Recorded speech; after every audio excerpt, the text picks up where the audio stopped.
This podcast is a member of the Place to Be Nation family. Visit us at placetobenation.com, the only place to be in your pop culture world. Sunday.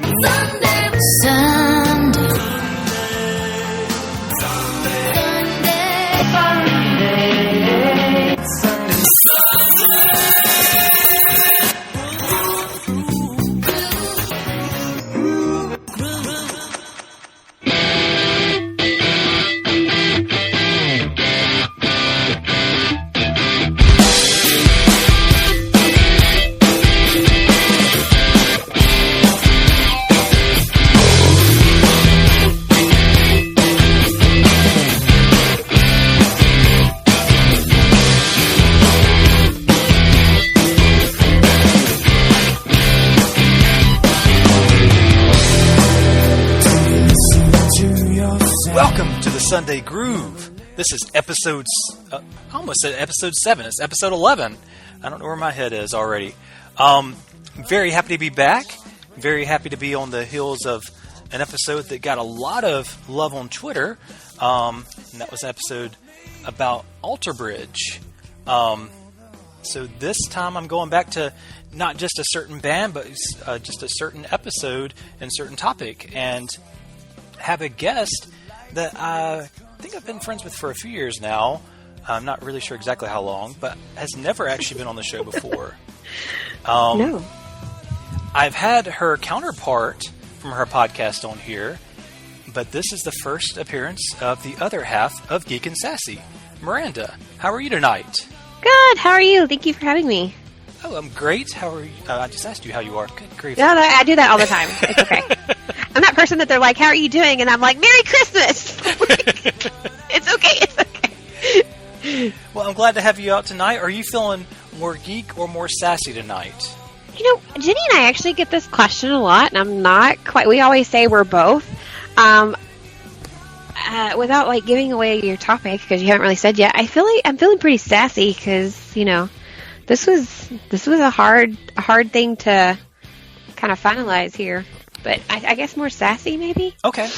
Yeah, I asked her that exact same question. It's one of my go-tos. I like to jokingly tease a lot of people that I'm feeling extra sassy sometimes. So, and I try to do the little snap thing periodically just to throw people off. It's weird looks, but... I'm a bad female because I can't do, like, you're supposed to do it in some weird formation, and I can't really do it, but I can snap. Like, I don't remember what weird formation you're supposed to do. I do three. It's kind of like... Is it 3, 1, 2? I start to the right, then to the middle of the right, okay, yeah. I'm, like, right. doing it. Like, you can see it, yeah. It's like some kind of angle, basically, I think. Yeah, it's like... I don't remember.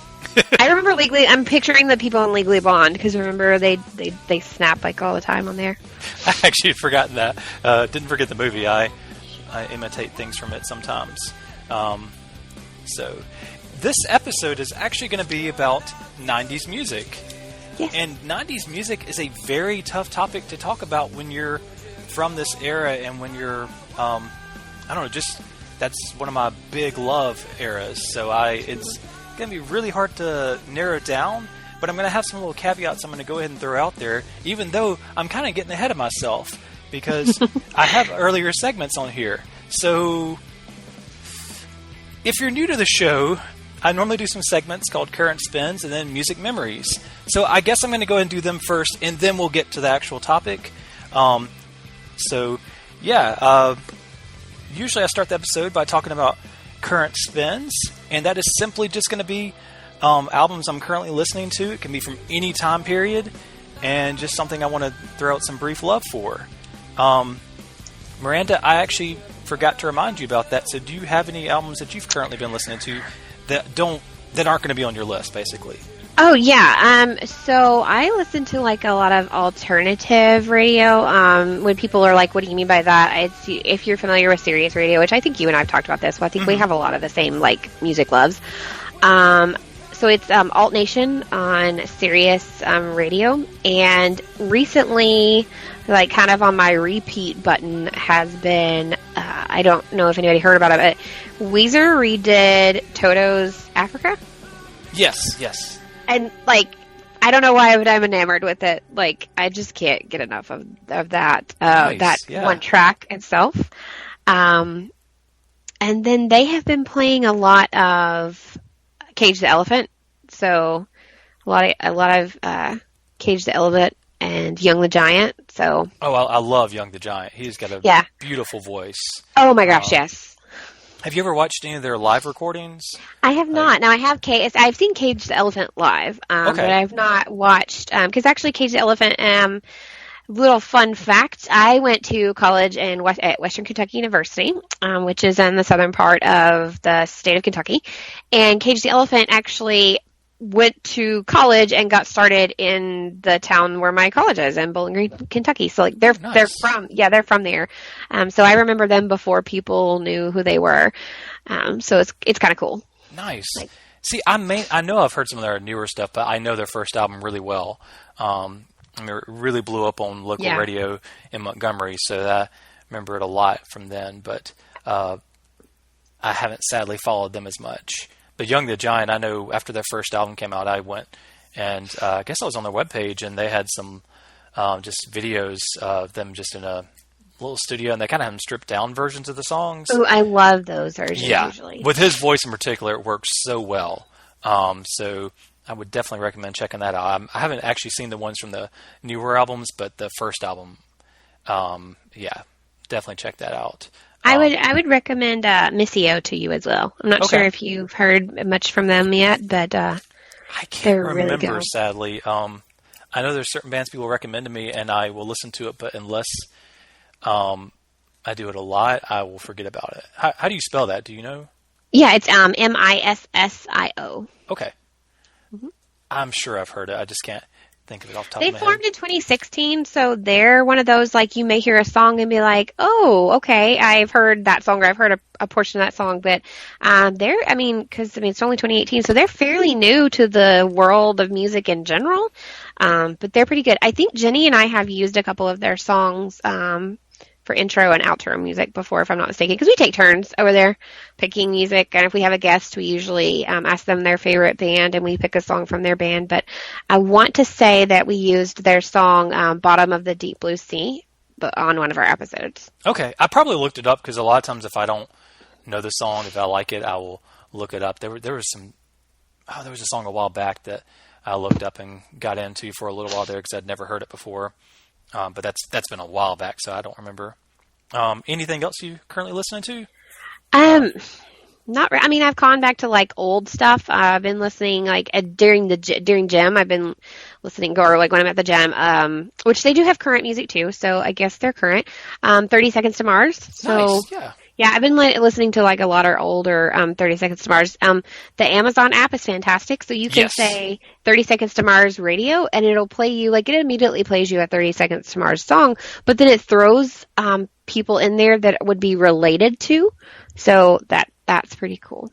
So I do that. Like I'll usually type in like Young the Giant radio, and then it gives you Young the Giant songs, but it also gives you like other people related to them. And I've found people that way where I'm like, oh, who is this? Oh, okay. See, I need to do that more. I mainly just stick to albums by bands I know, or I hear about a band and then I just get enamored with them. But then I just stay on those certain bands and don't discover the other ones. So I need to try that. I'm actually currently on the Amazon app because I was pulling up mine. One song I'm currently really hyped on, it's my workout song. It's by Run the Jewels, and apparently it's self-titled. It's pretty aggressive hip-hop, but it's got such a energetic feel to it that I can't help but want to at least dance or work out to it. So I wanted to make sure I called it right, so I pulled it up on there. I'll have to save that one. Yeah, it's very explicit because it's got some angry rap in there, like lyrics and stuff. But I don't know, it's one that really hooked me. Russell, I do earbuds working out, so it's Right. it's okay. yeah. Well, I mainly tell my fans because a lot of times, or the listeners, because a lot of times that stuff I talk about isn't, but that definitely very much is. The other workout song recently, or album, has been Seven Dust. They dropped a new album, which was amazing.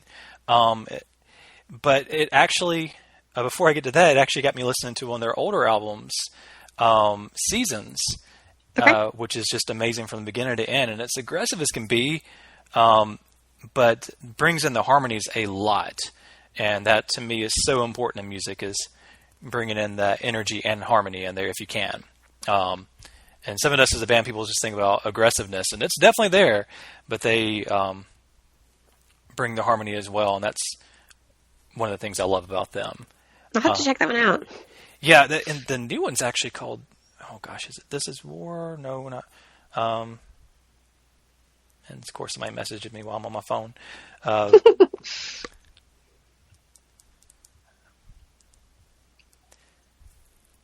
All I See Is War. I knew I was wrong. Okay. And it's so funny that the new album being called that, because you think it's going to be nothing but aggressive, heavy songs throughout, but there's actually a lot more piano and stuff on songs at times, and then kind of a return to the harmony, because at times the harmony is there but not as strong, and it's right. Just more aggressive. I think that one's a really good mixture of it. But because I didn't have access to that on my phone, as I haven't bought it, that was, I think, why I went and listened to Seasons, because I'm like, hey, it's on the free version. Right. So that's a workout thing. I had to throw a little love to Led Zeppelin's Dazed and Confused. Okay. Greg got me hooked back on that song a few weeks ago, maybe a month ago, actually.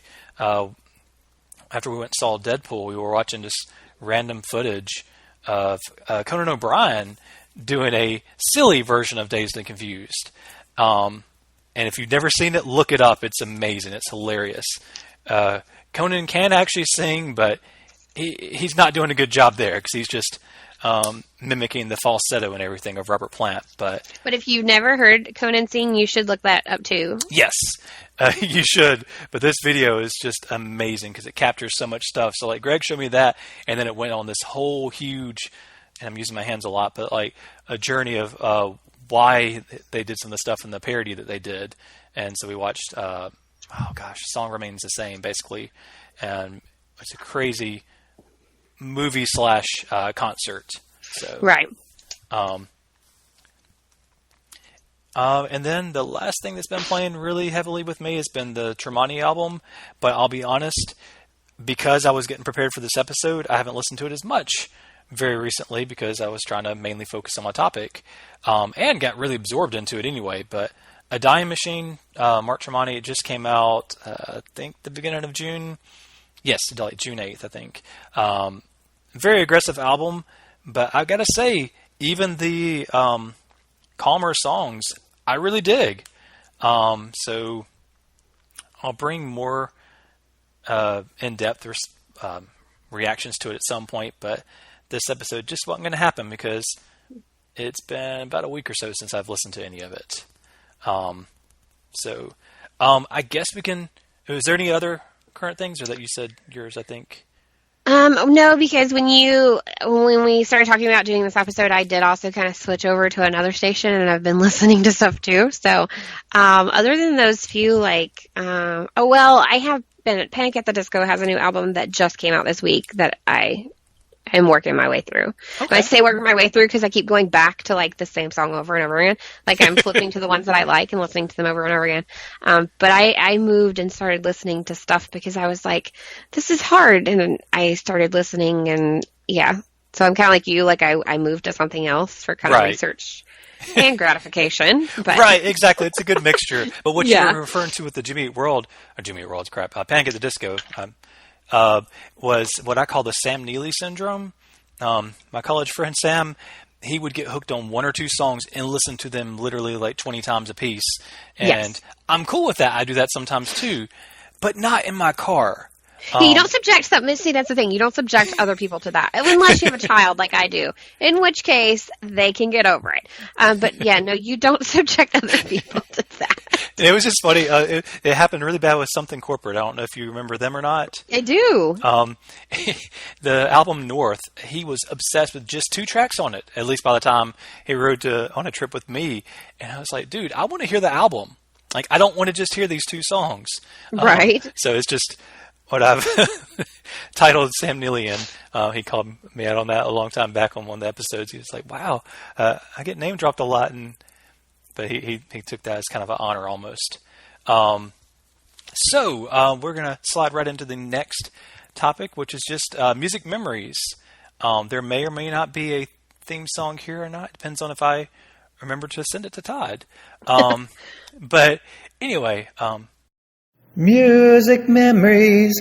What are y'all music memories? All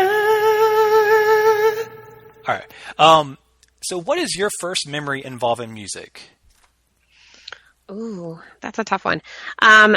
The reason that's a tough one for me is I kind of, sort of, in a roundabout way, grew up in a musical household. My grandfather is actually, he was a Christian recording artist, performed at the Grand Ole Opry. Nice. My mom, performed at the Grand Ole Opry. If it exists in Nashville and has been open since the 80s, or, since before, like, a certain time in the 90s, she's probably performed there. I did, like, children's choir at church. I did show choir through middle school and high school. So, I remember, like, being really little and, like, singing stuff with my mom. But I guess, like, the most, like, important or influential moment is buying my first CD. Oh, like, okay. That was a big deal. Because there are so many kids that probably don't even know what a CD is. But, like, buying my first CD was a really big deal because for the first time, like, I was picking it up and picking it out on my own accord in a CD store. As a matter of fact, I want to say it was like FYE or one of those type stores. Yeah. So I feel like as far as overall, if I had to pick, like, off the top of your head, best music memory, I think it's going to be like picking, because at that point, it was in the 90s, so it was like where you start determining, like, who you are as a person and individually who you are. And so that was my time to be like, this is what I want right now for my Discman, even though, I don't know. I don't remember how I got a Discman, like, to be honest with you.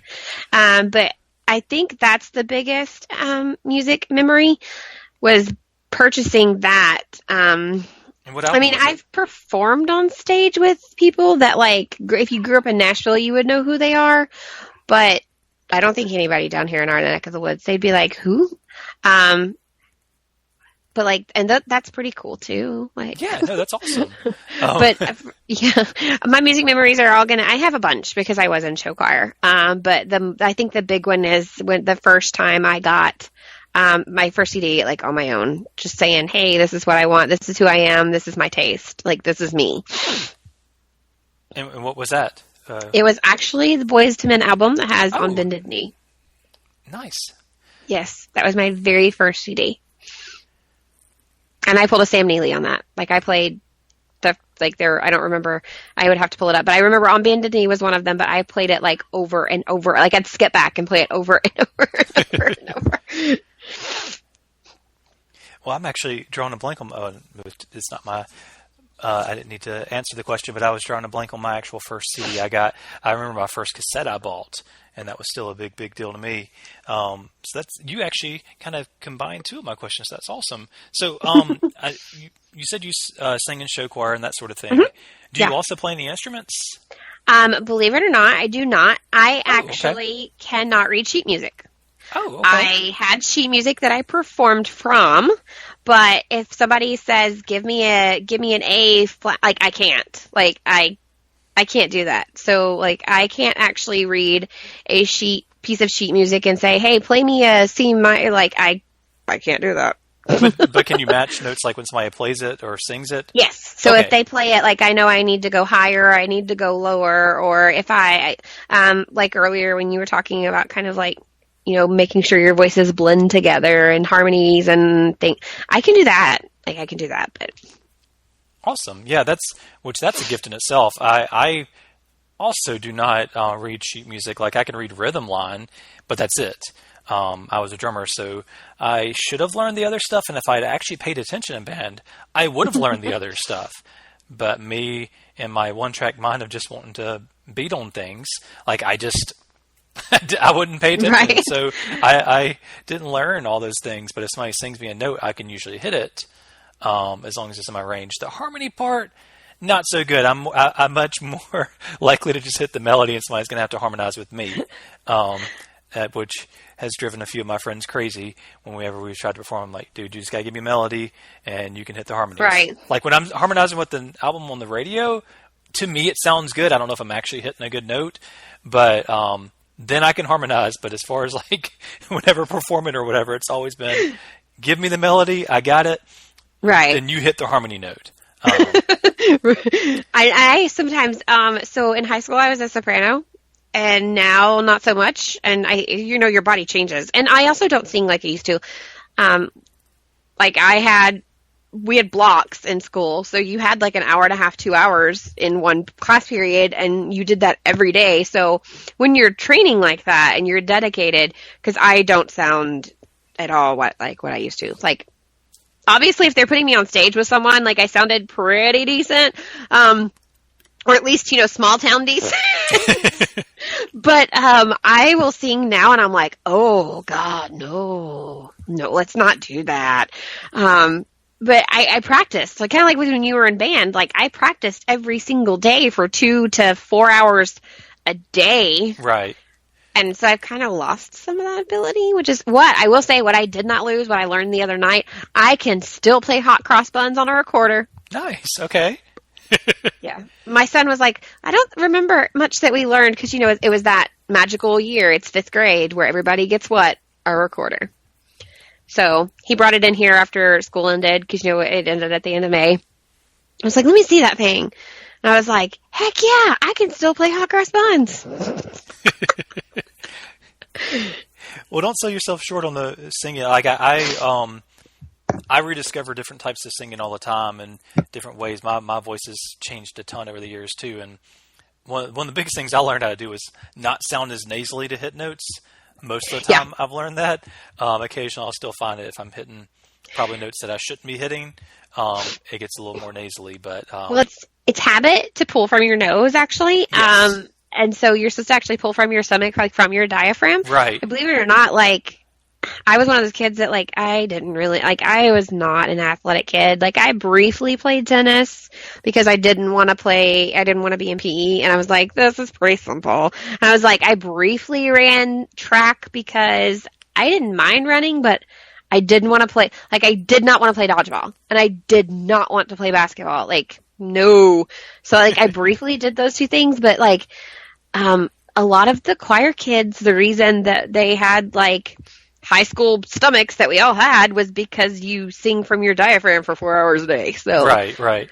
Yeah, I do the same thing now. I'm like, oh, use your stomach. And I'm like, oh, but I don't want to. I'm just doing this for fun. Yeah, I only took one proper singing class in college, and I remember they really harped on me for that because now they're pretty serious. I took 2 in college before I decided like maybe college isn't the place for me right now. But I did do show choir in college as well. Nice. Cool. I knew we had talked about music at some point, like one of our earlier conversations. I think actually Fanaticon. I have a weird memory. Like I remember certain things. No, so I do too. I get. That's why I was thinking band for some reason, but that must have been where like we crossed over was the show choir thing, and then with me and actual it's band, really funny. Band. But I think I remember this conversation specifically because I want to say, and I won't be really mean, but I want to say it's because we decided not to listen to the band that was playing that night because bless their hearts, I don't know if it was sound system or what was going on because you and I had heard them in the past and they were a good band. Mm-hmm. But that night just wasn't jiving for them. And so you, Garner, and I stood outside of the little performance hall because it was just, it was like, and my brain was like, I can't read sheet music, but I know this is wrong. So I think that is when we had the conversation because all of us that were standing out there had been in choir or band or done some sort of musical performing at some point.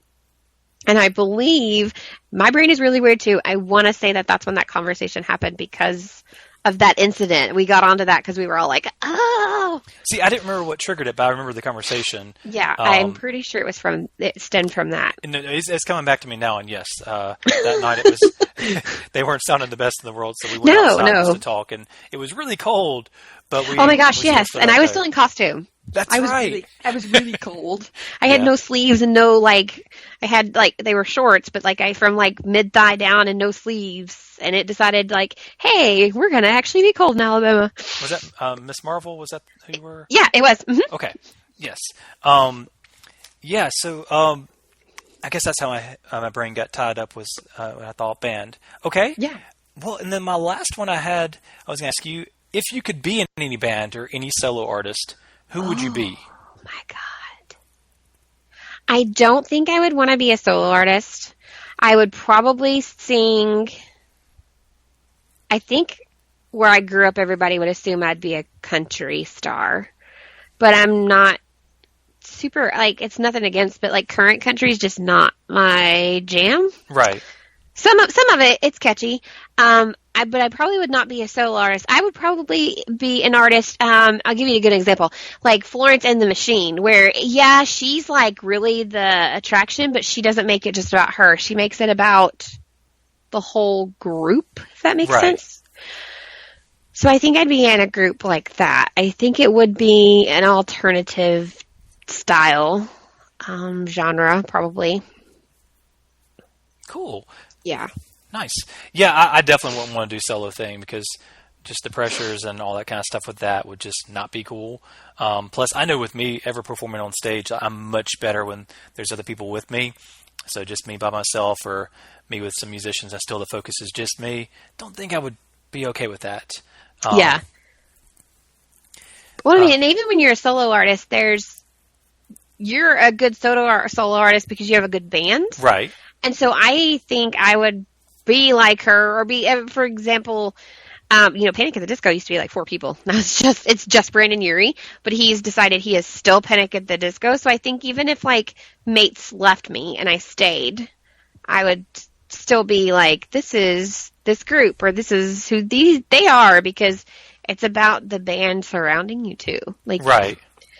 If they're not good, you're not good. Well, it's kind of funny you mentioned that. Like at Maroon 5 at some point, like it feels like sometimes it's just Adam Levine now. I mean, the band's there, but like it feels some of the times like some of the instruments might not be as prominent or as important in certain songs.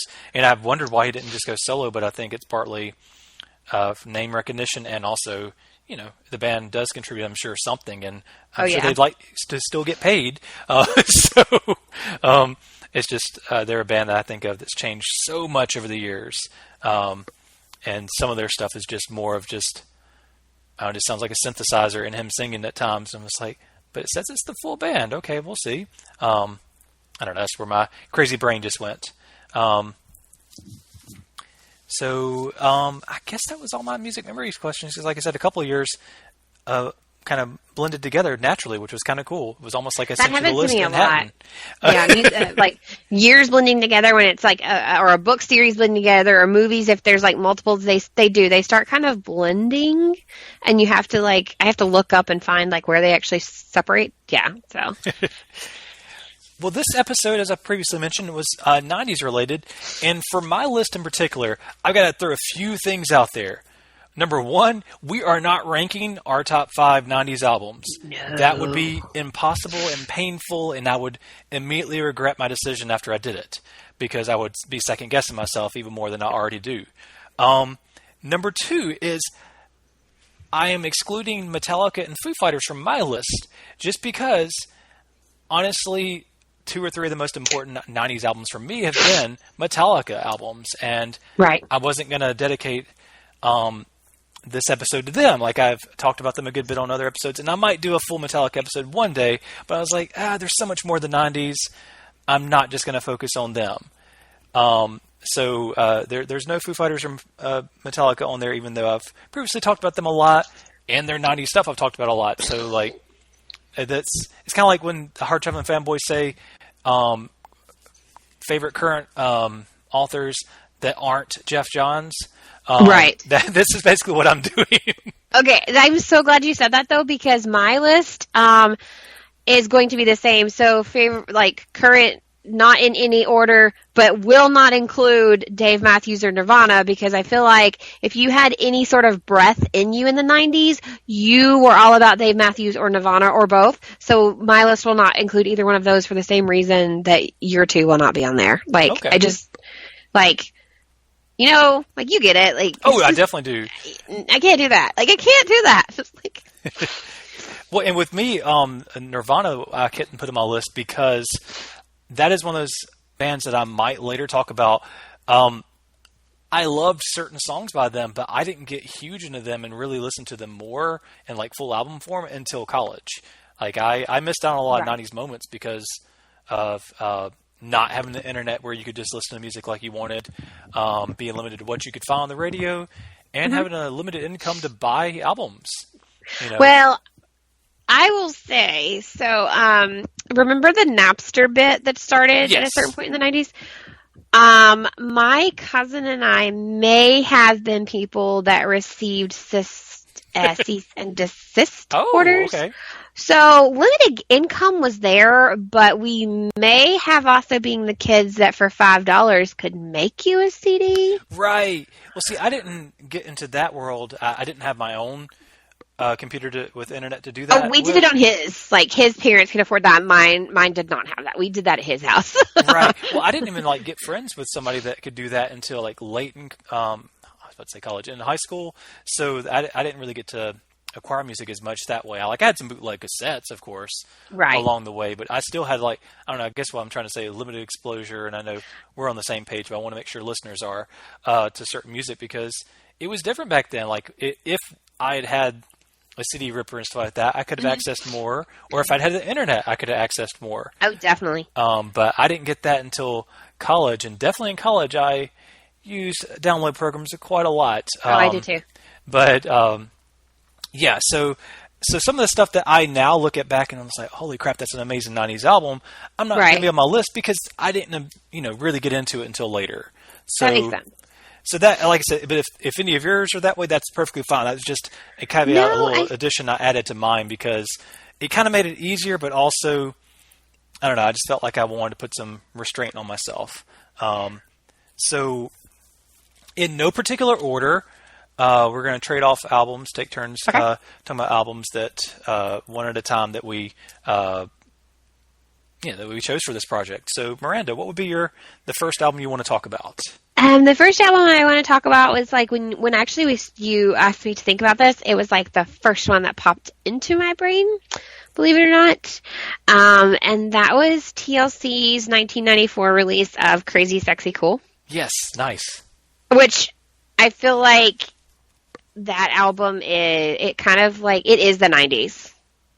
If that, I mean, some people, I know you get what I'm saying. Yeah, but some people, it is the 90s because most people, kind of like I said earlier, when you start kind of coming out on your own and you're finding music that you like, or maybe your friends like, so you listen to it and then you like it, and maybe you like it because they do, or maybe you like it of your own accord, because most of us during the 90s were anywhere from kindergarten age to in our friends group, we were, the 90s spanned like I said earlier, just privately to you, that was your entire educational career, which is when you start developing who you are individually as a person.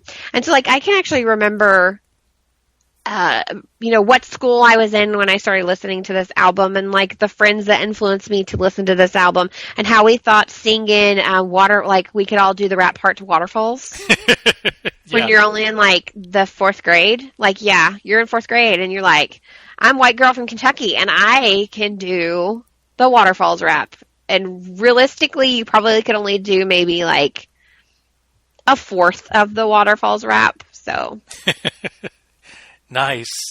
So what in particular, are there any particular tracks from that other than Waterfalls and that stands out to you on that album? Yeah, so I'm trying to remember if that is the one, my brain, because I'm doing the you moment where things are blending together. Yes. So I'm having to remember if that album had, let's see if it's going to be nice here. I know there's Creep, Digging on You. Yeah, Creep. Okay, yeah, Creep was definitely one of them. Like, I don't know why, but like even like if you just listen to the instrumental part of that, I really I dug that. I just kind of dug how it flowed. Of course, in 4th grade, I probably really shouldn't have known what Red Light Special was, but I really liked that song. Like, it's got like remember that whole like 90s R&B like flow smooth jam, as they used to call it. Like, yeah, oh yeah. I don't know, it had that, and like it just was kind of like soothing, even if you didn't. I mean, when I was looking back, the people that wrote these, like the writers on these songs, like I did not realize at that time. This is me being an adult going, holy crap! Like Andre, Babyface, Yeah, I Jermaine was looking at Dupri. that Babyface right there. I was like, holy Prince! Prince oh my wrote, God! Wow. yeah. Had no clue So about I was that. like, holy goodness. Scrub would probably be my all-time favorite. Oh, of course, yeah. But yeah, I remember Creep was the big one. You know, And trying to do the Waterfalls rap. in Creep, I'm being me, combining right now. I'm hearing part of the actual song Creep, but I'm also hearing Radiohead's Creep. I know, because I really like that song too. So sometimes you have to, when you specify, like you have to specify which one. So, but yeah, probably if you're making me pick here, I'm going to go with Waterfalls, Red Light Special, and Creep. Because the other ones, when they start playing, I'm like, oh yeah, I know that one. But like, just to name it to you, I can't just like name it to you. Okay. Like there's one on here that I'm looking at the list right now, and I'm like, I don't remember that, but I bet if I played it, or we would both be like, oh, but I don't remember some of these songs right now. Yeah, it's probably one of those albums, if I heard it, I would know a lot more songs on it, but like just Right. off name recognition, Mm-hmm. struggling with a lot of it. But yeah, I remember that being like such a popular album when I was growing up. Not one I ever had, but one that I had to have at least heard the radio I don't think singers I owned it until later. Like it came out, I want to say 90. So yeah, it came out in 94. I don't think I owned it until like 99, 2000, to be honest with you. Right. Oh, that's a lot of albums in my life was that way. That was me too. Because I mean, I grew up on a farm, so we all kind of had jobs, and we all kind of got like, we all had our own like money. But I didn't get my own job until I was 14. So I couldn't really, I'm like you, like I couldn't really, if my cousin, if I pitched in on like buying a ream of CDs, I didn't pay him for the $5 CDs we made. Or like if, excuse me, or like if I got him a bunch of new like customers, like I would get CDs. But even then, like paying for my own or buying my own was a big deal. I think that's why my music memory is so like prominent, because it was a big deal to buy your own CD. Right. Oh yeah. A lot of the ones that are going to be on my list, I actually had cassette bootlegs of, because of not being able to get my hands on a regular copy or not being able to afford it at the time. 3 of mine I actually physically bought myself, which was another reason why they ended up on the list, is because I purchased them myself, like when they released. So and that was a big deal too. I was talking to somebody about that the other day. I remember it was a big deal, and kind of like on how movies come out on Tuesdays, new movies come out, or like Comic Book Wednesday. And I wish I could remember the day, and maybe you do, but like that would be album drop day, and like It used to be now Tuesday. I've noticed they just drop whenever. But like you would go to even like small town like Walmart, like you would go to Walmart, or you would go to FYE, or whatever was close to you, and you'd pick it up. It was a big deal that you got it that day. I'm pretty sure it was Tuesday. They changed Was it in it? recent years to Friday for some crazy reason, but really, since people don't go to record stores as much, or there aren't really record stores like there used to be, I mean, they drop it whenever the heck they want to these days, but like, Right. it used to, I'm pretty sure it used to be Tuesday, just like, the movies and stuff, but, I remember that, yeah, definitely in college, that was a huge deal to me, going to the record store on the day albums came out. Yeah. Well, any other thoughts on Crazy Sexy Cool? No, just really because I pulled, like your friend Sam, and I kind of would play those 3 there, like over and over again. Oh, understandable. Well, I am actually struggling to decide which album I want to talk about first on mine, as I just have random stuff on my page right in front of me. I guess, I'm going to start with Stone Temple Pilots, Purple. Ooh, good choice. Thank you. Yeah, that was my first Stone Temple Pilots album I owned. I bought it randomly. I didn't know which Stone Temple Pilots album to buy at the time because this would have been later in the 90s. Well, yeah, it was a CD, so it had to be late in the 90s because I didn't get a CD player till then. But I remember buying this actually on CD at Walmart, and I was struggling to decide which one I wanted to grab. But this one I had to get because I knew it had Vaseline Interstate Love Song. Yes. And I was not disappointed. Like, I didn't know. Maybe I knew, maybe Big Empty I might have known also. But I grabbed this album, and one thing I was very surprised by, it was a big deal in the 90s in the parent advisories and stuff like that. And, of course, Walmart didn't carry them. Yeah, I remember they went through this brief period where they did, and then it was like a big to-do. Right. And, like, we're not carrying anything that requires a parental advisor. Because this is before ratings, really. Right. Like, they didn't put, like, E for explicit on anything yet. I think Eminem caused that. But, like, they didn't put E for explicit on anything, which you would think, if you really look back at some of the older things, there should have been. But it just said parental advisory. Like, that was it. Right. Well, and I think, as far as, from what I've heard, I could be wrong on this, but that it was kind of optional. Like, certain things I think got foisted on them, but some bands just chose whether or not to put it there or not. So this album didn't actually have one, but there's a few tracks on there. It deserved it. And I was like, oh my gosh, they didn't edit it. And that was pretty cool to whatever age I was at the time, I think early teens. But this album came out in 94. And I was re-listening to it last weekend in the car, and man, it starts out crazy good with Meat Plow. Good rockin' song. Vaseline Interstate Love Song, as I mentioned, were probably why I bought them. I bought the album because it was the songs I knew off of it. They were great on the radio. And then there's one on there, Silver Gun Superman. Yes. It might be my favorite one on there just because of the heaviness. And now I picture, even though at the time I don't know if I remembered or even realized what Scott Weiland looked like and how he danced and everything, but that song I can't help but do the swagger, like just the dance and everything he did. So that one really gets high up there on my list. Big Empty was really good and is really good still. And one that I loved the crap out of because of the drums and the guitar and how they interact so much and make the song important was Unglued. Apparently it got some radio play, so I might have heard it on the radio. I really don't know. But just an incredible album from start to finish.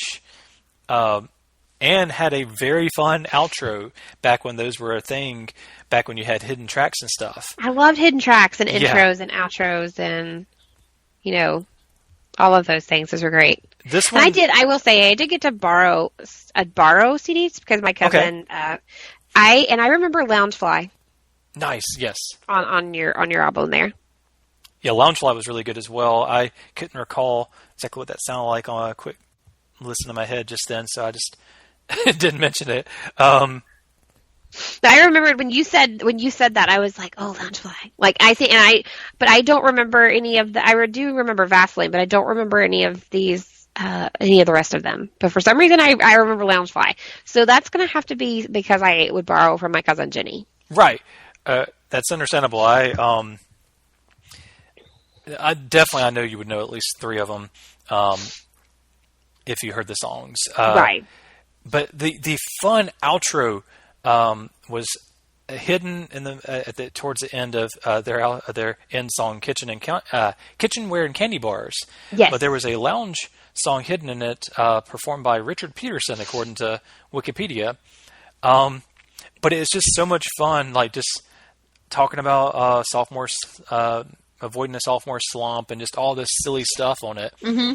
And it was amazing that they put that on there. Like, I love that tongue-in-cheek cheesiness that bands sometimes do. And it was something I did not expect from them. At that point, I didn't know a whole lot about them. But just knew that was, like I said, the first album I chose to buy of theirs. And still to this day, when I go back to their albums, that is the one that stands out the most to me. Have you ever watched music videos or anything of Stone Temple Pilots? I did, because I I'm one of the lucky few that for a brief period during the 90s we had cable. And MTV kids used to be all videos.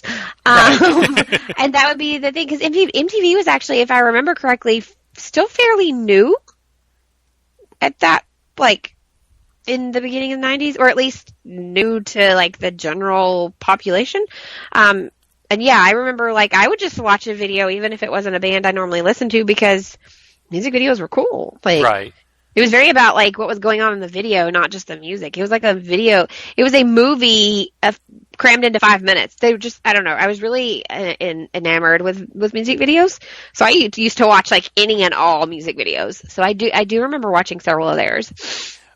Anytime seeing Scott perform and just some of the weird movements he did always just really stood out to me, and found it very entertaining. So that was why I asked that, because it was...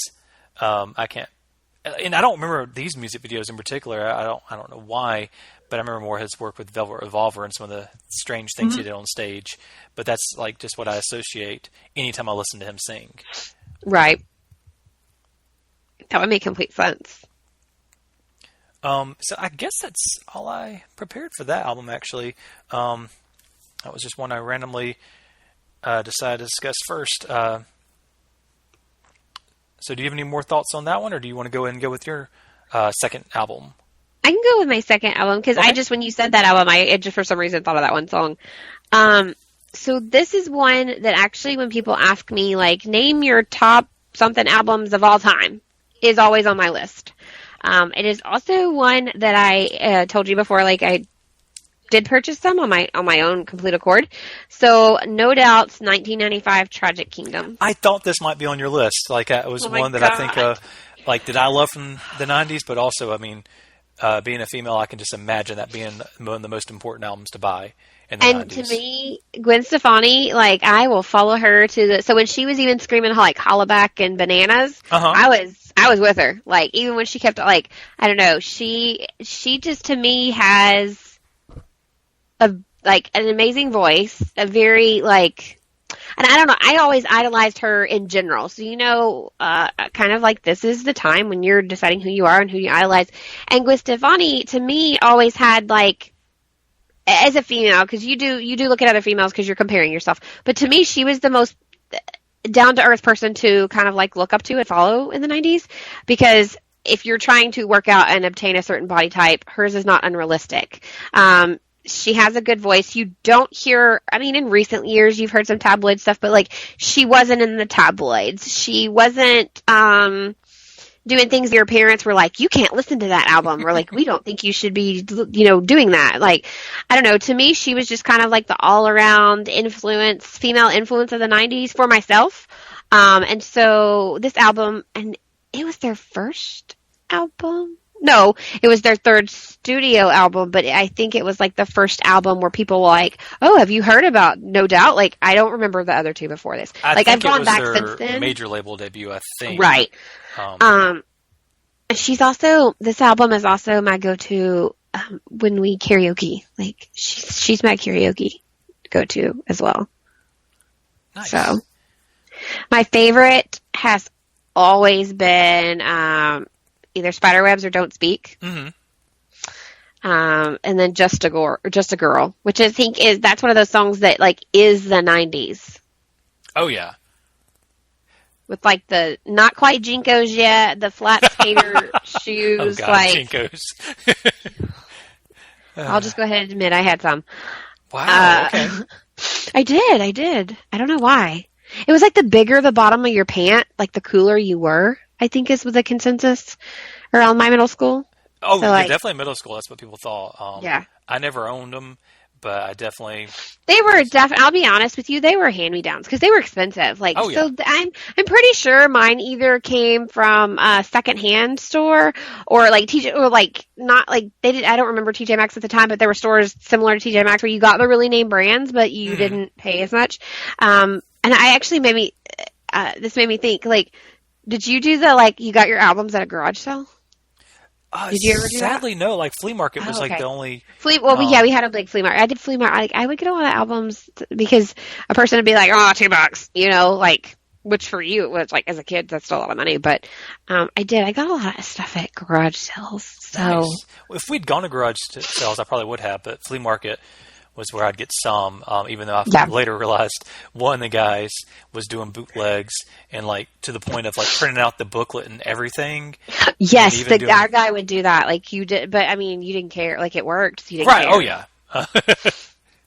Yeah. Which now you could do that then though, and like nobody would really say anything to you about it. But now, yeah, there's no way that would be happening. You'd have like a royalty suit and all kinds of stuff. And then other people would be like, a CD? What's CD? Well, it's funny, you mentioned that album. Like, of course, I think about Don't Speak. That was a huge song where they kind of got on my radar. But then seeing it at a band, seeing somebody cover it at a band competition. Like, we'd done marching band stuff, and then they had a cover band in there, I guess, while they were coming up with our ratings and everything and deciding how everybody did. And that was the first time I heard Spiderwebs. And I was like, holy crap, this is amazing. Oh my God, it's an amazing song. And the friends, bar I used to work at. Oh, I'm so sorry. Go ahead. No, go ahead. Oh, no, I was just going to say the bar I used to work at, they used to get really frustrated because we had No Doubt in the jukebox. And I would just play. I'd be like, no, it's my time now. I'm tired of hearing your song. Nice. And I'd play that over and over again. Well, I just remember like after that competition that my friends made me one of the cassettes of this whole album, and I would listen to the whole thing. But that was still one of the standouts to this day is Spiderwebs. It's just, I don't know, that whole album was just fun. It was clean fun too. Like, I mean, yeah, there's obviously adult content, but it was clean fun. It wasn't as in your face as some albums. Right. It was very kind of hidden. Which meant, and I don't remember having a parental advisory because when they started putting the parental advisories, like you couldn't buy it. Like they would clearly look at you and be like, "Yeah, you can't buy that." Oh no, it definitely didn't have one. No, it didn't have one, and it was just, I don't know. Like I said, I don't want to keep saying clean because people are gonna be like, "No Doubt's not clean," but no, like for that, like worried about what your kid is listening to. Because how old would I have been in '95? I was born in '85, so yeah, I'd been 10. So, yeah, like, my parents would have been concerned with what I was listening to. And it was just, they didn't care. Like, I could just listen to it till my heart was content, you know, kind of thing. And you're also kind of angsty at 10 when you're a girl. Oh, yeah. So, it fit. It worked. It was great. Well, cool. That's a great one. Like I said, I kind of thought it might be on your list. I know it was on Jenny's list for sing-along albums. And that actually got me to revisit that album that I'd probably not touched since college, and still holds up. A lot of it does. It does, and it is she's right, it is a great single, and that's probably why 2 of the songs on here are like when somebody's like, will you do karaoke? And I'm one of those people, if you ask me to do karaoke, I'm like, I don't want to, and then you get me up there and then I'll do like 5 songs, but I like to do Don't Speak and Spiderwebs. I do. Nice. I don't know that everybody else likes to hear me do them, but I like to do them a lot. So. Well, it takes me forever to build my confidence up to get up there. But then if I do well, if the crowd reacts well at all, then I could stay up there all night after that. But that first jumping up there thing is so nerve-wracking. I'm like, no, okay, no. And then I get up there and then they're like, oh my God, let somebody else go. Well, I learned quickly my started song has to be Tom Jones. It's Not Unusual, because that will not. God, but that's fun. That is a karaoke must-have. Like right, and it never goes poorly. Like it doesn't matter how I sound that night, people get into it. And so even if I sounded like crap, people were still doing the Carlton, and I still got my confidence boosted up. Then I can sing anything. Nice. But if I don't start with that song, might not go quite the same way. I tried Take On Me by Aha, or how you say the band name from the 80s. He gets too high. Like, I can't Oh, my God. Yeah, I'd forgotten how high it hit. It was awful. Like, it was one of the worst karaoke's I'd done. I apologize for me doing that. I think you just lost a couple of listeners. Like, no, I cannot. That did not go well. I had to go back to Tom Jones after that because my confidence was really shaken by starting with that song one time. And I was like, why did I think I could do this? Like, why didn't I rehearse or anything?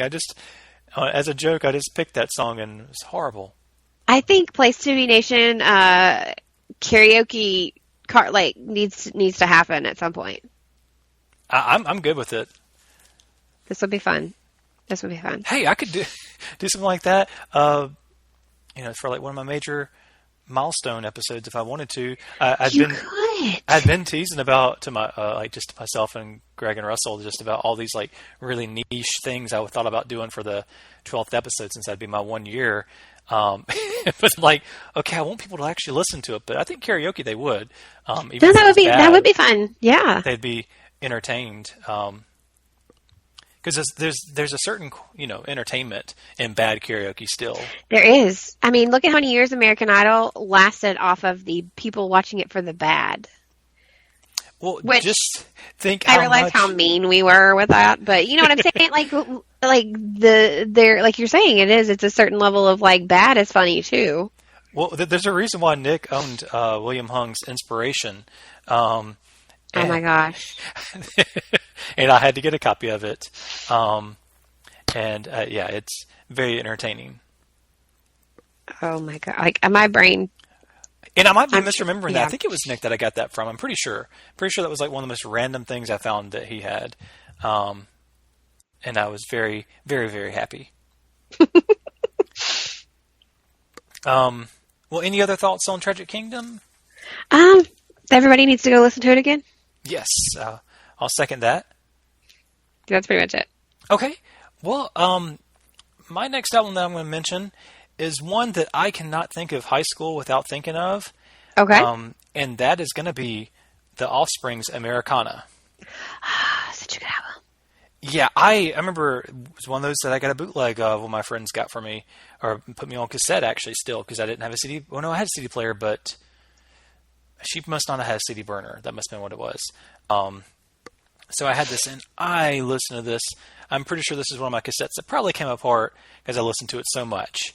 I would pop in my headphones and had to have my headphones on with this album because my parents, good Lord, they would have lost their mind if they'd heard some of the stuff on this album. And it's not like the worst album ever, but he likes his F-bombs and some other things. So, yeah, right. my parents would have gone crazy if they'd heard it. So it was always headphones. Typically, walking my dog, I would be jamming out to this, or on the bus with my headphones on. But, of course, what intrigued me the most was Pretty Fly for a White Guy. Oh my God, that song is just so great. It really is it's such a fun song, and it definitely kind of put them on a path after that they were going to do a silly song like that on every album. And like to this day, like I know that I just had gotten their 2012 album, and there was still a song that wasn't nearly as good as Pretty Fly for a White Guy, but it kind of had that mindset of just something completely ludicrous and silly, but just that could get on the radio most likely. And so I kind of love the fact that they continue to do that. And the fact that you get a parody made out of your song by Weird Al, right. That says something. I've loved it when I've heard interviews of certain artists saying, I definitely didn't hear this from Offspring, not sure what their thoughts on it was, but like a lot of people saying that they knew they'd made it when Weird Al contacts them. No, I heard the same, actually, yeah. I've heard the same thing. And I watched a concert that Weird Al did, via like, TV, because he performed at BlizzCon, not this past BlizzCon, but the one before. Mm-hmm. He puts on a show now. So, like, if you have made it into the performance that he does, like, I have to agree. Like, you're obviously worth being on somebody's radar because you made it to his. I mean, he's awesome. Oh, yeah. I saw him back on, I think it was either 2011 or 12, his Alapalooza album. And oh, yes. Incredible. He actually came to Montgomery on that tour, and that is one of my favorite concert memories just because that was just a childhood dream, going to, seeing him in concert. But Americana, let's see, I was making notes. I don't remember what else was on the Offspring's Americana album. You'll definitely know Why Don't You Get a Job was one of the huge hits off the yes off the album. And they still play that. So the like sister channel to Alt Nation is like the grunge station, which is what they call it, and it's stuff like this from the 90s. It's like Offspring and 311 and even some No Doubt, but yeah, so they like to play that one all the time. Oh yeah. And this album is actually one of my husband's favorite albums of like ever. Nice. Yeah, it was one I went back and listened to. I mean, I'd listened to it a lot and throughout my life, but several months ago when I was prepping for a Tim episode, because originally we were going to cover Offspring, and we ended up deciding to skip them because those bands, like Tim loves Offspring, but he said he didn't have as deep thoughts on them as he did other bands. Right. So that was when I rediscovered my love for this album even more. But like, so you have the sillier songs, kind of fun, Pretty Fly for a White Guy, Why Don't You Get a Job? But then they get in some deep stuff on Kids Aren't Alright. That is that's a deep song. That's a heavy song. Also, Have You Ever? Pretty much the same kind of thing. Deep, heavier aggression and everything. Into the Line. And then you don't get much more kind of deep and kind of dark than Walla Walla, talking about an actual prison. Right. I liked that song. It's really good. But then this album decides to close out with the weirdest song that I've heard of theirs, and that is Pay the Man.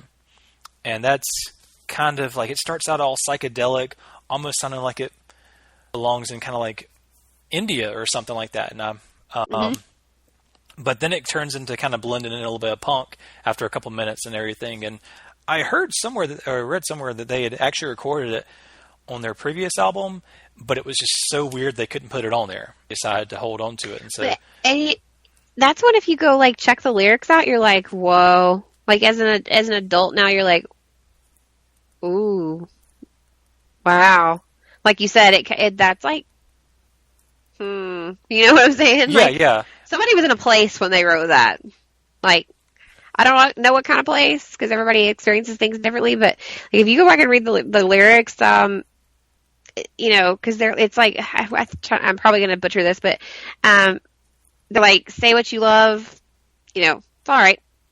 And you're like, wait. And then like, lies come from loose teeth. And I'm like, oh. Oh, wow. Okay. I didn't remember that in there. I guess I didn't catch that when I was listening to it. I was too focused on the music. This is one I actually did listen through again because I considered it for my list. It did not make my list, but I did consider it for my list. So I re-listened and I was like, did I hear that right? My husband was like, what did you think you've heard? And I told him and he was like, yeah, that's how the song goes. And I was like, oh my God. Because this was it. We still have our big zipper CD cases that hold. Remember, it was a big deal if you had the big, like, 4 slot on each page. And it was like, you were cool because you had the big case. Well, he and I have both of our big cases still. Some of them don't play, but it's in his case. So I listened to it briefly. Nice. Trying to decide if it was going to go on my list. Yeah, I actually did not pull up my CD cases. I pulled out, just as reliable, my backup hard drive and went through, because I pretty much one of the first things I do when I buy an album is I rip it immediately, because I know the likelihood of it getting scratched is pretty high in there. Even though I really try not to, it just happens every time. So I have, and that way I have my collection forever. So that's what I went through. It was easier for me to navigate my 90s stuff. And there was one I wanted to throw out that I like the song, but kind of doesn't age the best in the world. It sounds a little sexist. Is She's Got Issues. But it's a good song. It is a good song. But just like listening to it yesterday, I was just like, I kind of have to throw a little caveat on there. But you have to remember, like everybody has to remember, not you, but everyone in general, you used to could say things right that you can't now. You know, like you can't. So. And doesn't he say he doesn't mean to be insensitive? Like, doesn't he say he doesn't mean to be insensitive or something? He does. I can't remember which verse or course it was in, but he mentions that. But I really enjoyed most of this album. That's why Smash was almost my pick for 90s Offspring. But just for the whole memories and what I thought held up so well, I ended up swinging towards Americana instead. But that's actually all my thoughts I had on that, shockingly. I have like tons of notes for a couple of these other albums, but that one was one I was brief, or a little more brevity at least, on what I wrote. So I think this might be a good point to take a really quick break and then come back and we'll do our final three. Yeah.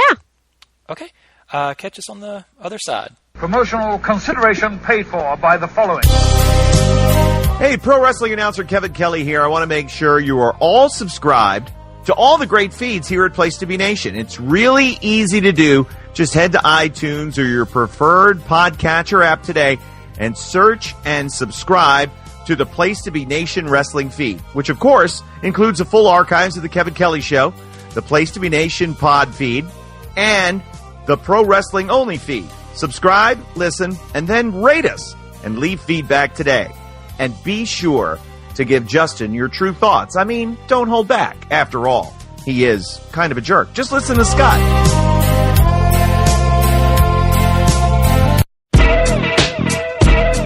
Place for Nations, JT Rosero and Chad Campbell here. We want to let you know that we have a ton of great podcasts available to you on iTunes, Stitcher, Google Play, and PlaceForNation.com. We offer them to you on two great feeds. On the Place for Nation Wrestling feed, we bring you the Mothership, the Place to Be podcast, along with Main Event, Survey Says, the Monday Night Wars, and our monthly pay-per-view reaction show, as well as Jeff Learns Wrestling. In addition to these full-length shows, we also deliver special network podcasts and pod blasts on topics old and new. Over on the Pro Wrestling Only feed, we dive deep inside the wrestling business with a stacked army of experts leading the way. The feed features potpourri shows such as This Week in Wrestling, Greetings from Allentown, Match of the Week podcast, and the Military Industrial Suplex.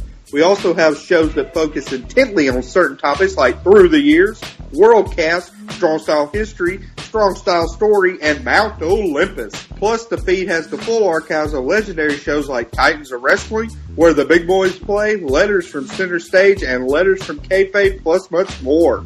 And on our very popular Place to Be Nation Pop podcast feed, we offer such great shows as Talkin' Pop, the Glenn Butler Podcast Hour Spectacular, NBA Team, PTBN Play, Sunday Groove, Breaking Balls, and Lucha Undead. As well as a veritable podcast heaven for comics fans. With the hard-traveling fanboys, Sellers Points, Todd Weber's Conversations, Geek and Sassy, and Marvel Age Podcasts. You can find all of these current shows, plus archives of our past podcasts, including The Kevin Kelly Show, as well by subscribing to both feeds on iTunes. And while there, be sure to rate and leave feedback today. All these shows, plus others, available at PlayStation.com, where we cover pro wrestling, sports, movies, comics, plus in-depth stretch projects and more. Be sure to support our site by using PlayStation.com/Amazon when doing your online shopping, and download our free PTB Vintage Vault Refresh ebooks via the links on our site. We also want to thank our friends at Boneheads Wing Bar in West Warwick, Rhode Island, and Fall River, Massachusetts, and thehistoryofwrestling.com. Be sure to follow us on Facebook, Twitter, Instagram, and Tumblr as well. PlayStation.com, the only place to be in your pop culture world.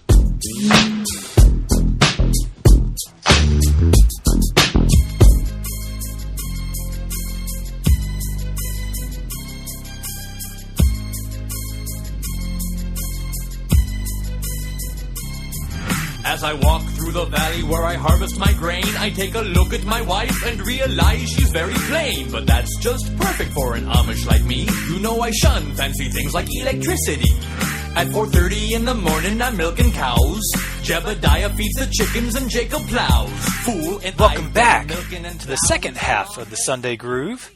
Hope you enjoyed our commercials, and I hope you check out some of our other podcasts.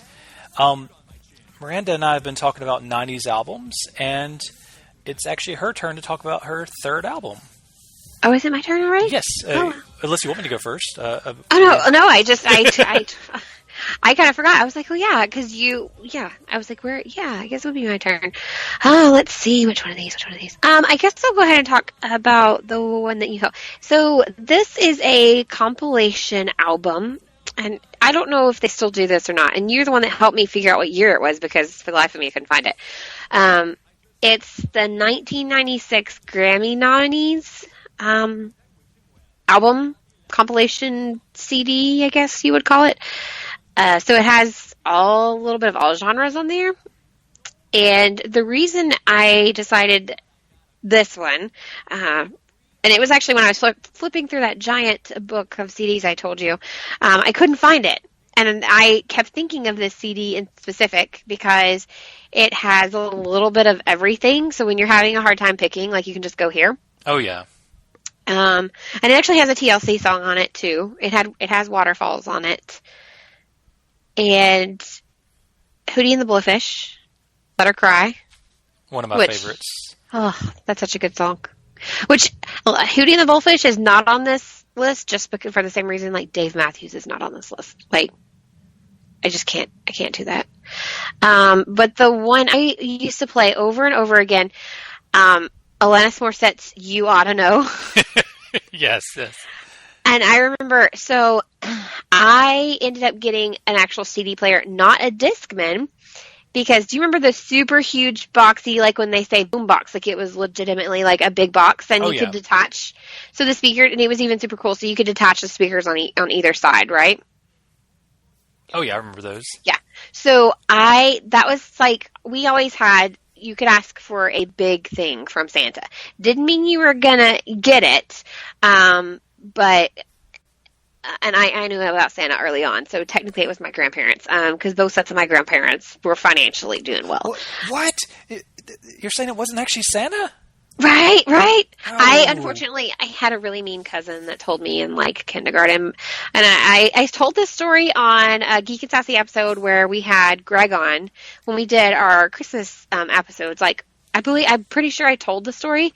Because poor Greg was like, "Oh my God!" Yeah, I actually remember that. Yeah. That was... yeah. So she ruined it pretty early. But if you want to hear the story, go listen to like how my mom recouped it and was just like an amazing parent with that. So the only reason I had this thing, because it was financially, it was not doable for my family to be like, "Oh, you want a boombox? Okay." That would have been something that I would have saved up for myself and then literally saved for like 3 months and then been able to get it, and there would have been a better version out that I couldn't have afforded. So I got it because both of sets of my grandparents went in and it was like, that's all she's asked for Christmas. I asked for that, like that, and books. And a couple of CDs. So they made this happen. And they didn't get like the best one. They got the one that had like, it had already been out for a while. Like it was like bottom shelf at Walmart, if that makes sense. Right. Oh, I remember. Yeah. And it was like a JVC. I mean, it was a good brand, but it was like bottom shelf. So no more earbuds. So you're playing it. And my mom finally like realized what I was listening to. And she was like, "What the?" Of course, my mother is very colorful in her language, like I tend to be.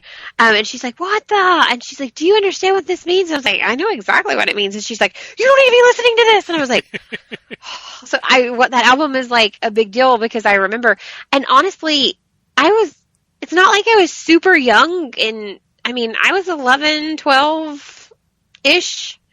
I mean, and when we were 11 and 12, you already knew we already knew things. Oh yeah. Does my 12-year-old? No. Will he? No. Like we knew, like it wasn't something that you didn't talk about. But yeah, I remember her freaking out, and I think that's why this album is like always been one of my favorites. Is one, it was the age of Shania. It was like the dawn and age of Shania Twain. Oh, I remember those years. And this very was well. Any Man of Mine, which my friend and I used to do the Boots, Whose Bed Is Your Boots been under, but it had Any Man of Mine, Let Her Cry, and then Brandy. Once again, the smooth like R&B kind of deal. And as much fun of me as you guys make for this, and I am completely okay, it had Kiss from a Rose. Oh, I won't make fun of you for that. I love that song. It's I love the song because of the movie, because remember the movie is one of my I do. favorites. I loved that movie growing up, and that soundtrack is incredible. Oh my gosh, Forever. That's actually probably what we fall in love with that song, so I still love that song. I know. It's like amazing. So that is just, I don't know. I just loved that movie so much. So I remember that's the reason why I loved that song. And getting compilation CDs, I also remember was like, look what I got. Kind of like you got it on release day. So this is one of those I bought myself on release day and was so excited about. And you had a mix. So it wasn't like, for people that like listen to a little bit of everything, it was great. Gangster's Paradise was on here, guys. I just noticed that. I didn't notice that earlier. Oh my God. When we were talking. I was like, wow. I don't care who you are. or what you believe, you know the lyrics to Gangster's Paradise. Sadly, actually, I don't. I know Amish Paradise. That's the only version. Once again, you've made it because Weird Al did a parody of you. I know that song so incredibly well. Gangsta's Paradise, I know some of the real words, but not all of them. But yeah. Continue. Sorry, No, that's funny. But I remember everybody. Was this another one like Waterfalls? Like you knew the words, but could you do it correctly? Probably not. Probably not. And Michael Jackson was big. We still had good Michael. Like this was good. Some good Michael. You Were Not Alone. Still. Was incredible. You Were Not Alone. Oh my God. And One Sweet Day, which is Boyz II Men and Mariah Carey. Another time, it's 90s. It's Mariah time. You know, like I just think everyone should go download this. Like, I don't know. It's everybody you could possibly, well, not everybody you can think of in the 90s. There's some people that I definitely feel like should have been on here. But, like, Coolio, Joan Osborne, Seal, TLC, All for One. Mm-hmm. That was, like, the jam. Oh, that was remember from the Three Musketeers movie, right? Yes, it was. They played it. I'm pretty sure it was Three Musketeers, but also, like, this would have been, like, our middle school era, I believe. So it was played like every dance you went to, and it was an awkward moment for every single one of us. And we all loved the song, but you were like, I don't think I want, like, I don't know about that. Like, so this is like the epitome of I grew up in the 90s during an awkward phase. That's exactly what the CD is. Because everyone probably has some sort of story to go with almost every one of these songs. Like, and when you grow up as close to Nashville as I did, like Shania Twain, like everybody likes Shania Twain. So well, also Shania Twain, she fine. So she is, and she did, like I think she's one of those that she drinks from whatever fountain of youth that well, Captain Picard is drinking from over there. Like, yeah, I watched some concert footage of her from like a year ago. Me and Greg actually were watching it, and we were like, "Holy crap!" And I remember, I don't know why, but I want to say Shania Twain has been discussed on someone's podcast before. Whose, I don't remember, but I want to say either in our group chat or in podcast, someone has mentioned their like feelings for Shania Twain before. It wasn't me, but I know. No, I want to say it was Greg. Probably. And he made mad at me, and it's probably like, I didn't say that. And I'm like, but I'm not saying you did, but I want, like, if it was you, fess up. But I think it was Greg. And I don't remember if he talked about her on an episode of Hard Traveling Fanboys, or if it was in our group chat that you and I are part of. Someone admitted to, like, you know, yeah, I feel like it was Greg, but yeah, it was, I don't know. Overall, when you look at me and you say 90s, this is a very great descriptor. If you wanted if somebody was like, hey, what was music like in the 90s? I would hand them this album and be like, just listen to every song on here. Like, don't skip it. This is an incredible list. I didn't look at it closely earlier. I just know when you named off a couple tracks, I'm like, it's got to be 96. You mentioned Hootie. I was super impressed with that, by the way. Okay, guys, so I could not find I was like, I know like for sure I know 3 songs because they were the ones I listened to all the time. And I can't find the year. And he was like, well, what was on it? And I told him before we started recording because I wanted to find exactly which year so I could like just talk about how awesome this album was. And he goes, you know what? I think it's 96. And sure enough, David was correct. Thank you for letting them know that. Because, yeah, I know way too much about music, and definitely Hootie and Alanis Morissette were the big clues. Now, the One of Us, is that the What If God Was One of Us? Is that the song? The Joan Osborne song? Yes, and okay. I loved that. And this is one of those songs that, again, could you imagine it being written and performed? Like, it was, yes, I get, not performed, maybe that's the wrong word. Could you imagine it being written and released now? Oh, gosh, it would not go over as well. Mm-mm. But it's just a fantastic song. It makes you think. Oh yeah. Because this is at the time. So I grew up, and this is no shocker to anybody that's listening to Geek and Sassy before. I grew up. I was born Church of Christ. When my parents married, I was born before they got married. So when my parents married, we actually started going to a Southern Missionary Baptist church, and I even performed, like I went to, like, Once Against with Music. So I was part of a performing church youth choir that used to perform in different places. So like we would go to camp. We had a week-long camp every year, and at the end of the week, the parents would come, and we performed like a whole musical production for them at the end of the week. And so this was the time. So when this song came out, and I was like doing all those things, this is when I started questioning. And I remember listening to this song and being like, "Oh my God, yeah, what if?" What? And I remember they were like, "No, do not ask the pastor that." And I was like, "But what? Oh my gosh." So yeah, that's why I wanted your opinion on, like, do you think it could actually be performed now? Probably. I mean, it could be performed now, but performed, yes, but like if it were current, like if someone put it out today. Well, I say no, but I mean the I Take You to Church song by Hozier did so incredibly well. Oh my God. So I don't know. I don't know. This one seems so more in your face, not cloaked at all. So about some of it. So I don't think it would do quite as well, but you never know. Right. It's good music. I can't help it. And Hootie and the Blowfish, Cracked Rearview Mirror was just incredible from start to finish. And yes. I'm shocked it didn't even come to my mind earlier when I was making this list, but I'm gonna have to check out this. By the way, Darius Rucker in general. So for anybody that doesn't know, Darius Rucker he's the lead singer of Hootie and the Blowfish, and he is now a country solo artist, and he's really good. So his name's not Hootie? No, it's not Hootie. I guess I remember people used to ask him that all the time. Oh yeah, he got sick of it. From what I understand. Yeah. But you come up with a crazy name like that, you're gonna be asked it. He's good though. He's real good, and you can listen to any of his solo songs, and oh wait, that if you know Hootie, then it instantly kind of clicks for you. Have you ever seen the Key and Peele Hootie and the Blowfish skit?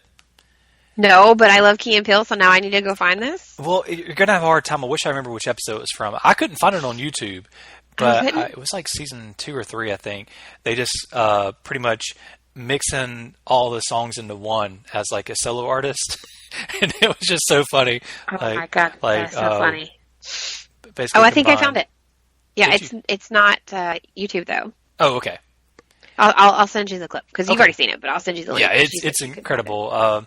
And I Only Want to Be With You and Hold Your Hand and all those songs were mixed together, and it was just such good songs. I actually saw Hootie and the Blowfish live. Nice. Yeah. It's really good. Sometimes it pays for your dad to be in law enforcement and living that close to an area that has constant concerts. We used to get free tickets to stuff. All the time. My mom, one of her second jobs was a convenience store. So beer vendors would be like, "Hey, I have tickets. Would your family like these?" Or being in law enforcement, they would be like, "Hey, you decided you worked security for us last month, and we just wanted to say thank you again. Hey, here's tickets to this such and such show." So yeah, the Hootie and the Blowfish was one that I got free tickets to. It was one of those grass pass lawn seats, but you could hear everything. It was like in an outdoor amphitheater. Mm-hmm. Yeah, but yeah, they're great. Oh, I imagine I would have loved to have seen them, especially during this time frame. Mm-hmm. So yeah, I'm gonna go listen to that whole album again, make my kid listen to it, and him go, "What is this?" And I was all confused earlier when I said the All for One. I was thinking the song All for One, not the band. So I was very wrong. That was not on Three Musketeers. But it was on a movie though. Oh, I don't doubt it. But I was definitely confused on that because the song is "I Can Love You Like That." I was thinking the song All for One and One for All that was on Three Musketeers, the live action one. Yeah. But I definitely remember this song really well too. Well, since we're going a little poppier right here, I might go ahead and go with my poppiest intro that's going to be on, one of my two poppiest intros on my list. And that is going to be Goo Goo Dolls' Dizzy Up the Girl. Yes! I love this album so much. It was kind of a cheat because I didn't legit have a copy of this until way later, but I knew the bulk of the songs. I had heard maybe all of it, but I definitely heard the bulk of it because they had so many singles off this album. Mm-hmm. And because CDs were so expensive at the time. Do you remember the CD? Okay, not to interrupt you, but you just made me totally think about. Remember, it used to be, and you may have been saying this. CD were so expensive, but do you remember you would buy? They had singles. Yes. CD singles for like $4 or $5, and it would be like that song. They always usually did a remix of the song, and then maybe they'd give you one song, but you paid like between $3 and $5. Right. And it was called a CD single. Yep, that's actually what introduced me to this, other than just the radio. Yes! And probably my bootlegs, or not my bootlegs, well, my recording off the radio. But I looked it up. I couldn't even find it. Like, I was finding all these different singles released, and I couldn't find the one that I remembered the picture for because that's how my brain works. And so I finally found it, and it was actually the Goo Goo Dolls' Black Balloon CD single. But it also had a live version of Slide on it. So that was a win-win. That I got a good song, Black Balloon. Slide is probably one of my favorites. Oh yeah, that was why I was buying or wanted to buy the album, but because it was like $18 or $20 at FYE, then I found the CD single for like $2 or $3 maybe. I grabbed it and listened to the crap out of it. But because like this album, let me look at the track listing again if my phone will do right. Like you got Slide. Which of course is incredible. Broadway was released there as a single, which is great. Black Balloon. Was Bulletproof a single? No, Bulletproof wasn't a single, but it's an incredible song. It is. And then Iris. So you have all these, and Iris was getting extra play because of the Meg Ryan movie. I didn't actually see it, but I remember it was on the soundtrack. Oh yes, I'm trying to remember. It's Nick Cage and her, isn't it? Yes. Oh gosh, why am I? I've talked about this before, I think. I can't remember. City of Angels. Yes. Yeah, there you go. I was like, I have seen this movie. What is it? So, like, you get all these songs. I mean, you got a third of the album that hit the radio. And that's impressive. That doesn't happen a whole lot of times. That was kind of unheard of. Like, they were really big about, like, here's this new track or here's this new single. And you would hear it, and it would also be, like, the CD singles. Yeah.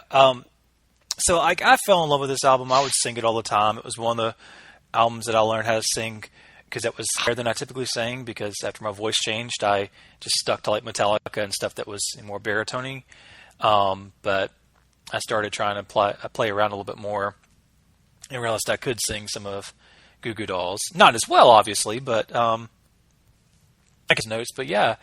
Well, according to Wikipedia, actually, Dizzy did get released as a single. Oh, did it? It was the third randomly. So you get Iris, then Slide, then Dizzy. Dizzy did as well, then Black Balloon, and then Broadway. So this album had singles from April of 98 till September of 2000. Like, this had staying power. Good Lord. So the album came out in 98. But I want to give a little love to the actual not singles a little bit. Going back through it, like this is one of my go-to albums just to sing along with and enjoy in the car. And I love the singles, but there's songs such as Dizzy is really good. Let me see. Their bassist, Robbie, does some songs on here which aren't typically as good. His voice isn't quite as strong as Johnny Resnick's, the lead singers, but of his songs, I actually do like the Robbie songs on this album better than a lot of his. And that's not me making fun of him. It's just, have you listened to the Robbie songs before? Like the different singer? My brain is... That's where they changed lead singers, right? Well, yeah. He, originally they bounced back and forth a lot, and I think when they were in their punk days, the bassist was actually their lead singer, Robbie. Because he had the more gruff voice. So this is one of those like I probably really have, but it's one of those like I need to go listen again because I'm just kind of doing. Oh, it's fine, but he it's very jarring because their voices are so different, and like any of the album singles are always going to be Johnny songs. But I love the fact that they respect each other enough to have Robbie songs on there. Like I like that they do that. And a lot of people crap on him because of Robbie's voice, and I'm like, it's not as good, but it's he's still got some good songs in there. But see, Bulletproof, I was jamming along with earlier, and was that the one? I made a note. Yeah, Bulletproof, I add some random harmony to it. I don't know if it actually sounds good. I need to record it and see if it does. But in my head, it sounds great. It's got a really good rockin' riff, and then it's fun to harmonize with. And then, let's see, All Eyes on Me is another great rock melody song, a really good chorus and everything into it. And then one that is so different and shocking that me, loving my rock and more aggressive style, I love Acoustic Number 3, which is literally mostly what it sounds like. It's an acoustic song that has some strings added into the background of. But it is one of the most beautiful songs. Like coffee house kind of stuff. Yeah. Oh, yeah. And it's actually one of the songs that influenced me to want to play guitar. But because of the picking and the chord progression moving faster than I was able to do, I quickly decided to go with the easier song. But it was it's a really good song. And I don't hit radio, but it's pretty well known among fans. But yeah, when I think of 90s albums, that is one that just really stands out. It was late 90s, but it's incredible from start to finish. And definitely my favorite Goo Goo Dolls album by far. Do you have any major Goo Goo Dolls memories or anything? Or this album? I will say the Goo Goo Dolls kind of, and I don't remember how the correlation happened or what made it spark.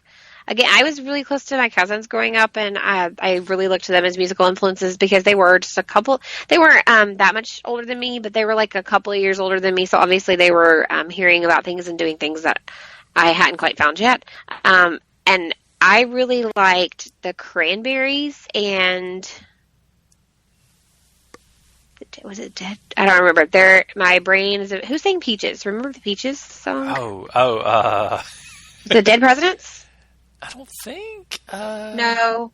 I always get it confused. Anyway, my whole Goo Goo Dolls memory and like reason for liking them is because of them. I found out about like the Cranberries and the other band that is completely eluding me at this moment. No, you're right. It is the Presidents of the United States. My bad.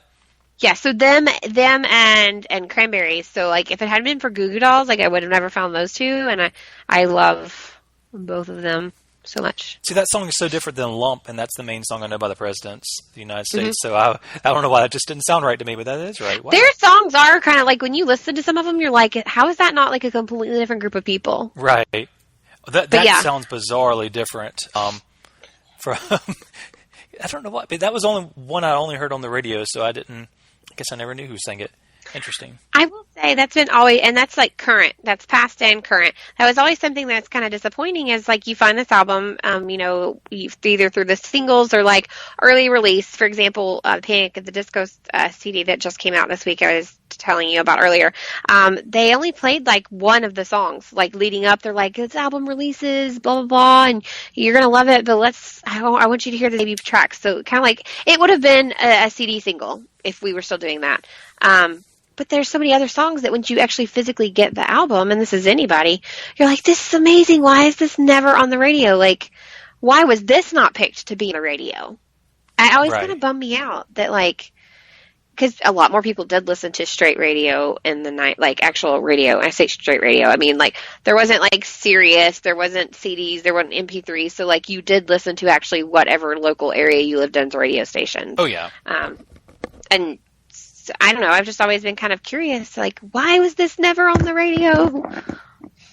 And which song is that you're referring to? Just any of them in general. Okay. Like, how you said, like, I don't know how that you said one about the Goo Goo Dolls, and I apologize, you said it, but I don't remember. You're like, I never heard that one on the radio, but it's one you really, really love. So it baffles Dizzy, me. Probably. Yeah, Dizzy. And talking about music in general, how usually when a person gets an album, the whole fan base is like, why was this one not, like, on the radio? Oh, sometimes, and I know a lot of times it's a mixture of the record label and the band picking radio singles. And so sometimes I think it's the record label was just like, that's not going to get good plays, so they pick something else. Right. And sometimes they pick really poorly, and it I can agree. really hurt an album. But this, like I said, this album had some amazing lasting power, It did. especially as a follow up from their only big hit before that was Name off of was that Boy Named Goo that was before this? I think so. So just an important one, and like I said, it's one that holds up, because that's what I tried to pick on my album or my list was albums that hold up, not just that I loved at the time, but that actually hold up. Because there were several that almost made my list, and then I went back and I was like, I don't know about this. I don't really. Yeah. No, not I that did I'm the embarrassed same. of, but just like it Right. doesn't hold up well. So what do you have next for us? So the next one I have is kind of like me being like, hey, yes, I really do like pumpkin spice lattes. And in '98, so it's later into the '90s, starting to like kind of get to the end there. But it was Dixie Chicks' debut, Wide Open Spaces. I'm sorry, I'm not making fun of you. No, I'm it's just- completely okay that's with great. you laughing at me. I'm totally okay. See what I mean now about like, people look at me and they're like, oh, I bet you're one of those white girls. You like pumpkin spice lattes, don't you? And I'm like, yes. But for the record, I love anything pumpkin spice. I always have, like, even as a kid. And I do know the difference that pumpkin spice seasoning that goes in your stuff is not pumpkin. I'm aware of this. It's okay. Anyway, so the Dixie Chicks Wide Open Spaces, that is another one purchased on my own accord, by myself. Parents approved of it, of course. My parents my mom's like me. She listened to a little bit of everything. My dad was very much to give you an idea of what my dad listened to, if it's on the Guardians of the Galaxy, he listened to it. Oh, nice. Okay. Yeah. So if it's in Guardians of the Galaxy, it was done by Bob Seger, or it's country, he's listened to it.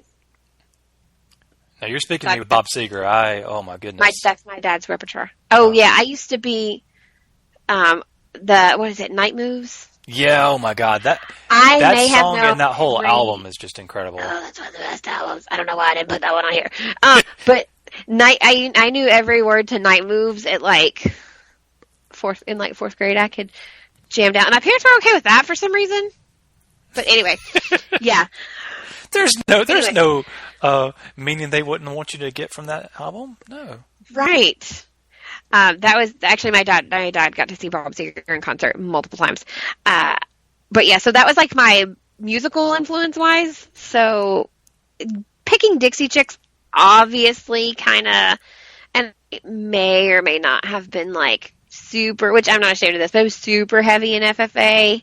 So we got to go to like a lot of, when you're 45 minutes outside of Nashville, you grew up on a farm, and you're the vice president in FFA, you're probably going to like Dixie Chicks. Like, I'm just saying.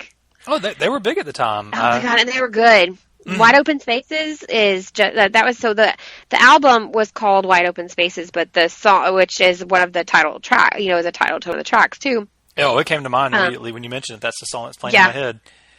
But the one I think that just like, because this is, so 98, 99, I I'm interested like in boys now. Like, I'm actually interested in dating. And so you have Cowboy Take Me Away. So you're like, yeah. Everybody's laughing at me right now. It's okay. No, I doubt it. David's listeners can continue to laugh at me. No, like, I guess it's like I knew what I liked, if that makes sense. Like, I really knew what I liked. But Wide Open Spaces was on there. There was another one that I just loved because it was kind of really funny and fast. And I always wanted to learn how to play the fiddle, so I was kind of highly impressed with these girls. But There's Your Trouble. And Tonight, The Heartaches on Me. Now, that used to be one that I would get asked to do when I would perform with my choir group. I did Tonight, The Heartaches on Me, which is kind of like a faster pace, traditional country, like, I'm sad song. Mm-hmm. Kind of the, I don't say faster paces. It was the twangy. Does it make sense? The 90s twangy, like, not slow but not fast. I really thought Cowboy Take Me Away was on here. Is it not? I'm currently looking. Oh, it was a huge one. Like, that was a... But, like, I still own this CD. Like, I do. Which now it makes me want to do the Cowboy... Oh, I need to find this. But even... Yeah, so Cowboy Take Me Away, I can't remember what... I thought that was on this album, which was one of the reasons why I picked it, but that's okay. That whole album in itself was just... I don't know. It was really good. It was me being me. I was a teenager. It was me, like, asserting the who I am, like, hey, my parents like country, but I'm trying to be myself. And vocally, it was, no, not all these songs, but vocally, they were songs that I could sing or sing along with, because this what it was during my show choir days. So, like, vocally, I could do them, was also a good appeal. And for the most part, it was like a wholesome album. Like, there wasn't anything in it that was like, I mean, you had your love songs in it, but I don't know. It was just overall like, oh, okay. So no, Cowboy Take Me Away would have been on their second album, which was called Fly. I had to look that up. Yeah, I was looking it up too. My Kindle was running a little slow, so it was like a year later. So it's still 90s. So both of their albums were 90s. They were like back-to-back albums, if I remember correctly. But they were both amazing albums. So I guess if we grouped them together, because I'm pretty sure you can buy them together. But I anything on those two albums, and especially if you're feeling, so those are songs for me on those albums that if you're feeling like I'm feeling nostalgic, because I can, I remember, like, the reason Cowboy Take Me Away was so prominent in my brain is because my first, like, you know, when you're in high school and you get your first, I don't want to say serious, but you're actually, like, when you saying, like, oh, that's my boyfriend, or I am dating so-and-so. Like, that was one of those songs, like, oh, okay, we have to go to the dance, like, we're forced to all dance together. Right. I don't know, I just remember, like, it makes me think of my first actual, like, boyfriend. Like, I'm not in middle school, I'm allowed to be in a vehicle alone with him, like, I can go for, you know, so like, I remember that. It always will make me think of, like, that milestone in my life that we all go through. You know, we all, like, at some point have to step out, and it's like an official, like, I'm dating. And Dixie Chicks was that go-to for me during that time. I was becoming myself. Like, I don't want to be like, hey, I was becoming a girl. But it kind of was like you're in high school, like you're figuring out, you know, because in middle school you had cliques and groups, but you more so had them in high school, and you were figuring out which one you were a part of. And I think your musical influences come from that too, and mold you into current day person. So that is where I would have gone. Like, when I was sad, when I was happy, when I was asked to perform on stage, when I thought about my boyfriend, when I thought about life in general, I went to Dixie Chicks during that time. So I knew that they would be on this list at some point. Nice. Yeah, I grew up on country. That was all my dad listened to, was gospel and country. Mm-hmm. But I guess by this point, like, I was well aware of them. They were around, and they were all over TV, but I wasn't listening to country as much late 90s. I was more of, like, the early 90s, Garth Brooks, Alan Jackson. Oh, my gosh, yes. That kind of stuff. If I ever trick Nick into getting on one of the episodes, it's either going to have to be about 90s country or Aerosmith. Like, that's pretty much, or Pearl Jam. Like, those are our three crossovers. If you guys decide to do 90s country, I will totally, like, if you could handle more than one guest at a time, I will totally do that with you guys. Like, cool. That would... Yeah, he's always been concerned he wouldn't have enough to say about music. He has feelings on it, but he says he doesn't know how to convey them.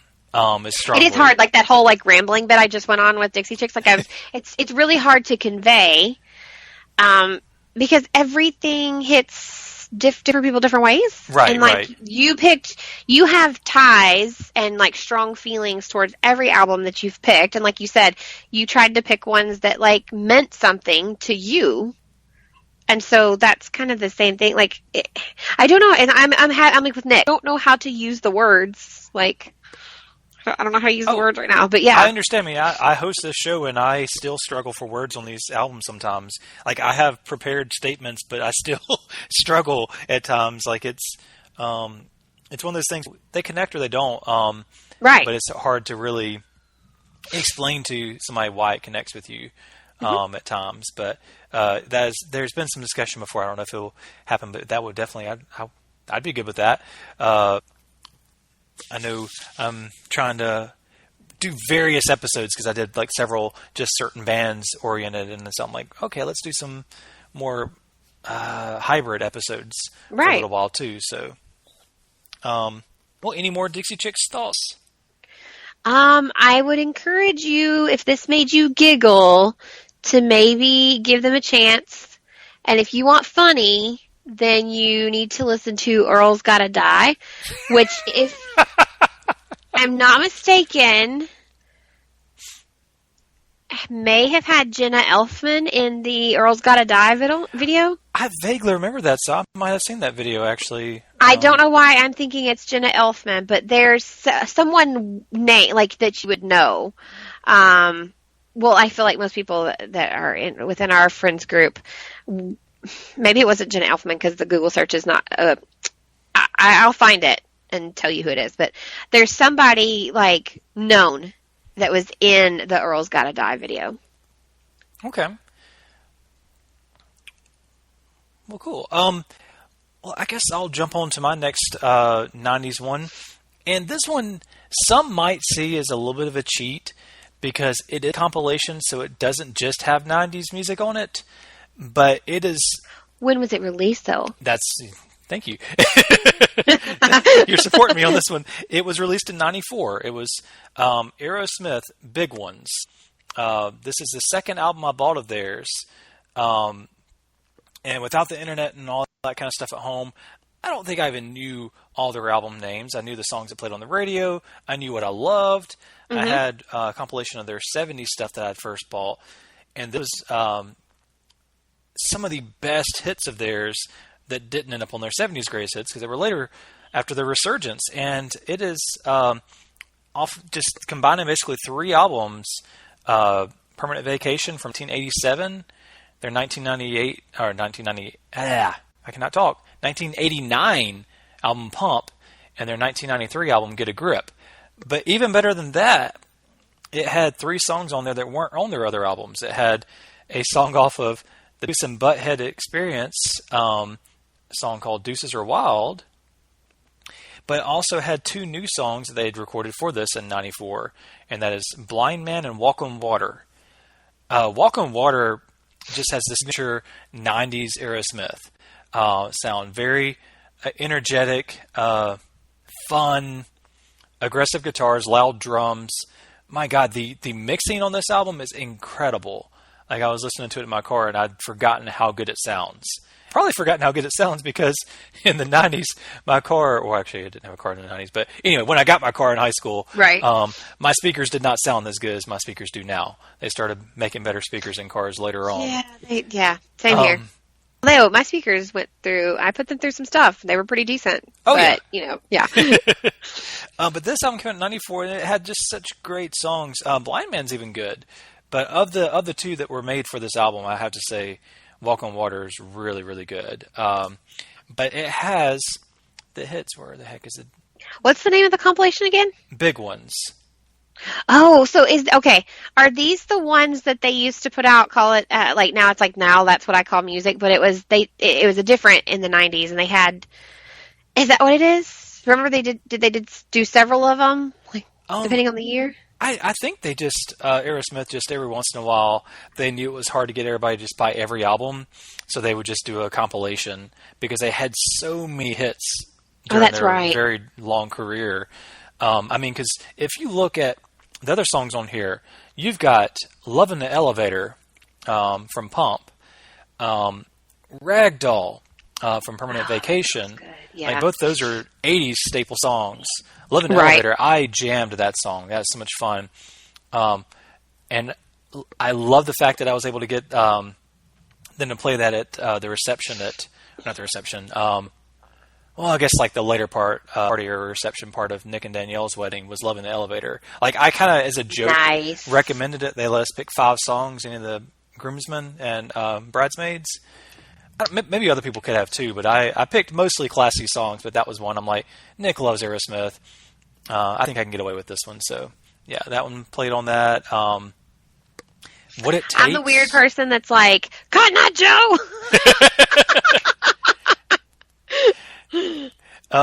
Let's see. Dude Looks Like a Lady. Oh, God, such a good song. I love that song. And that's one, like, it doesn't matter who you are, age-wise. You probably know this song. Oh, yeah. Well, I think it was in Miss Doubtfire, I'm pretty sure.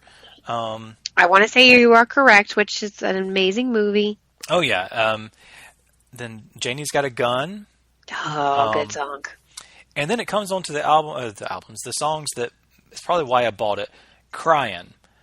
I love that one. And that's actually one of their 90s songs from Get a Grip. A really good music video, fun. That is a good song. But the counterpart, I almost always put them together, is Crazy. Also from the same album, Get a Grip. Oh, yeah. And that's the one that has super hot Alicia Silverstone on it. But also, kind of creepily, Steven Tyler's daughter, Liv Tyler's on the video. She's pretty. She's gorgeous.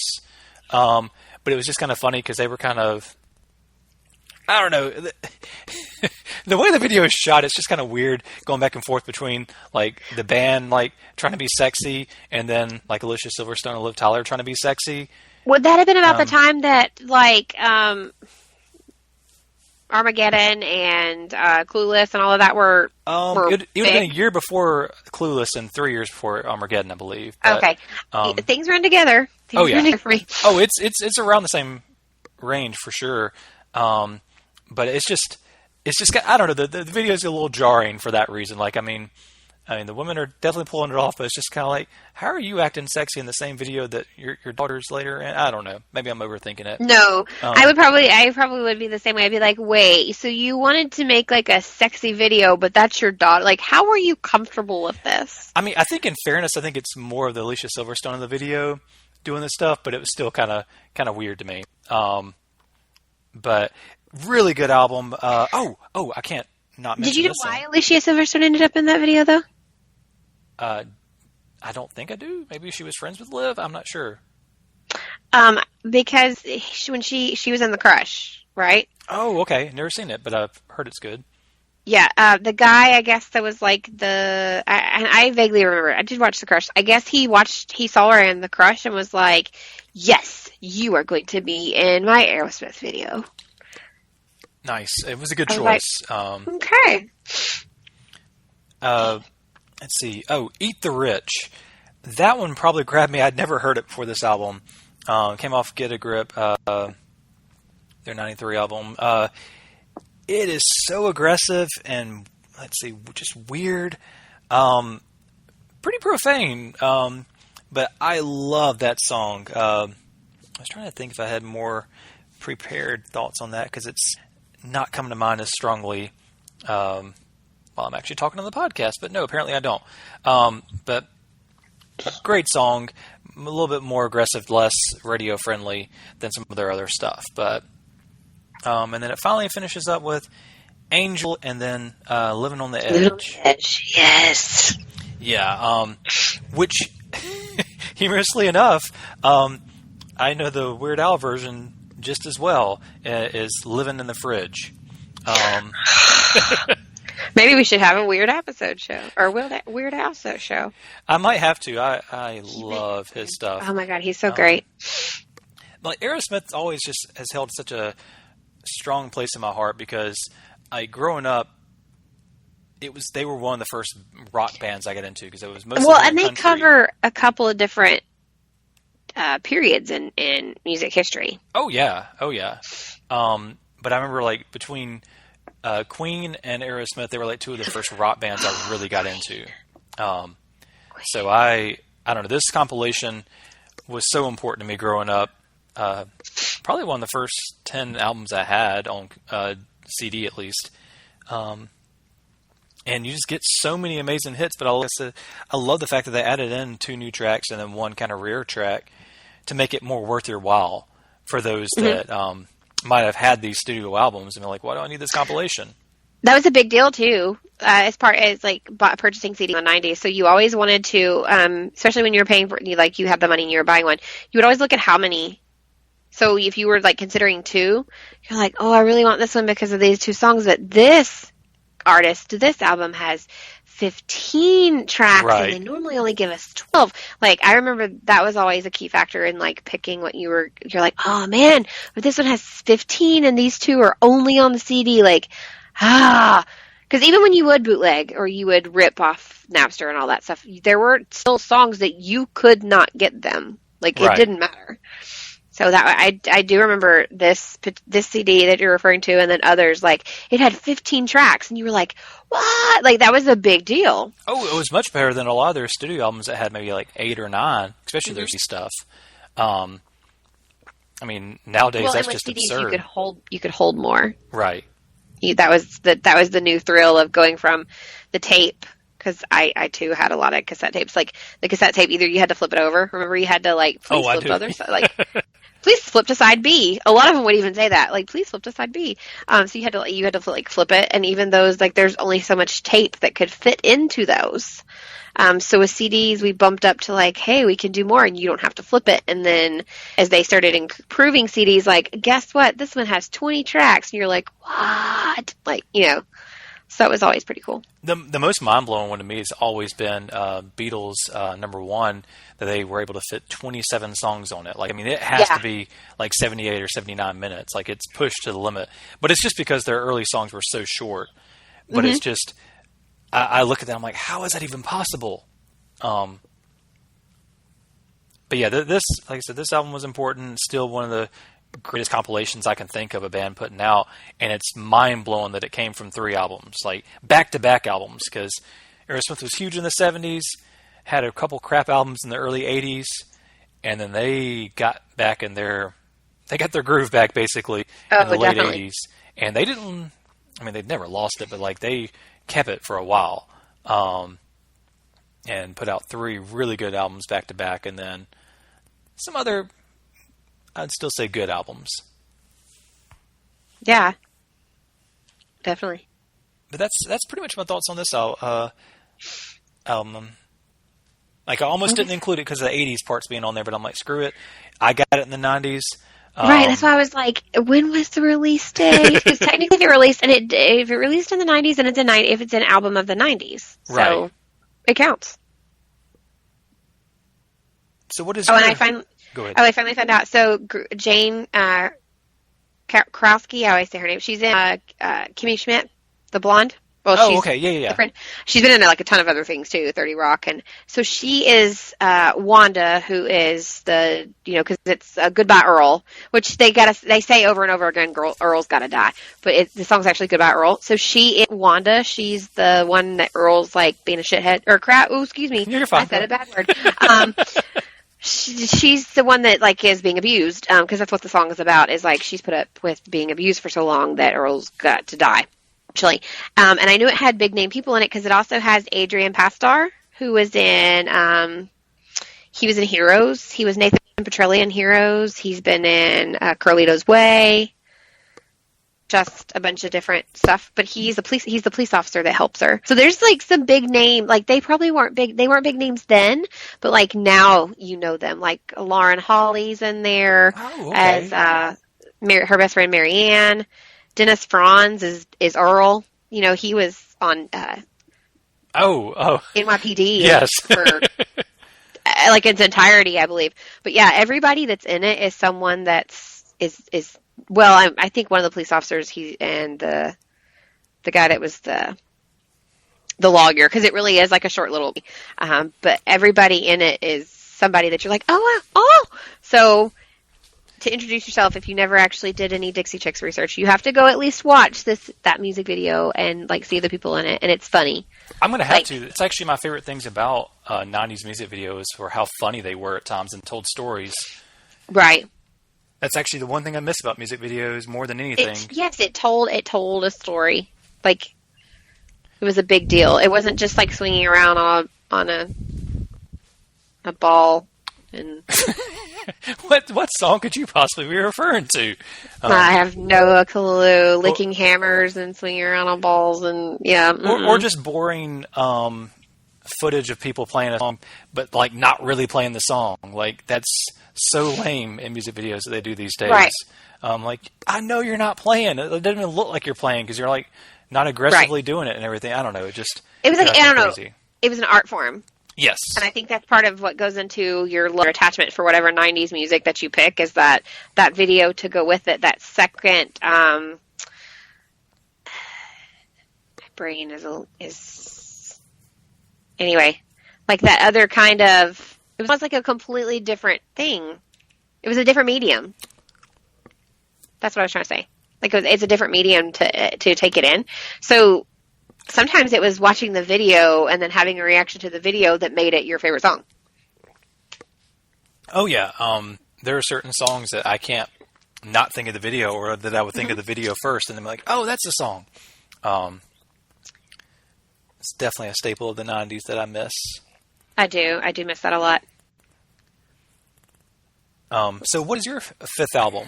My fifth album is Super Duper Fly by Missy Elliott. Came out in 97. Nice. Okay. 97. This album had so many big names working on it. And this is really the album that made people go, oh my God, Missy Elliott. Like it was her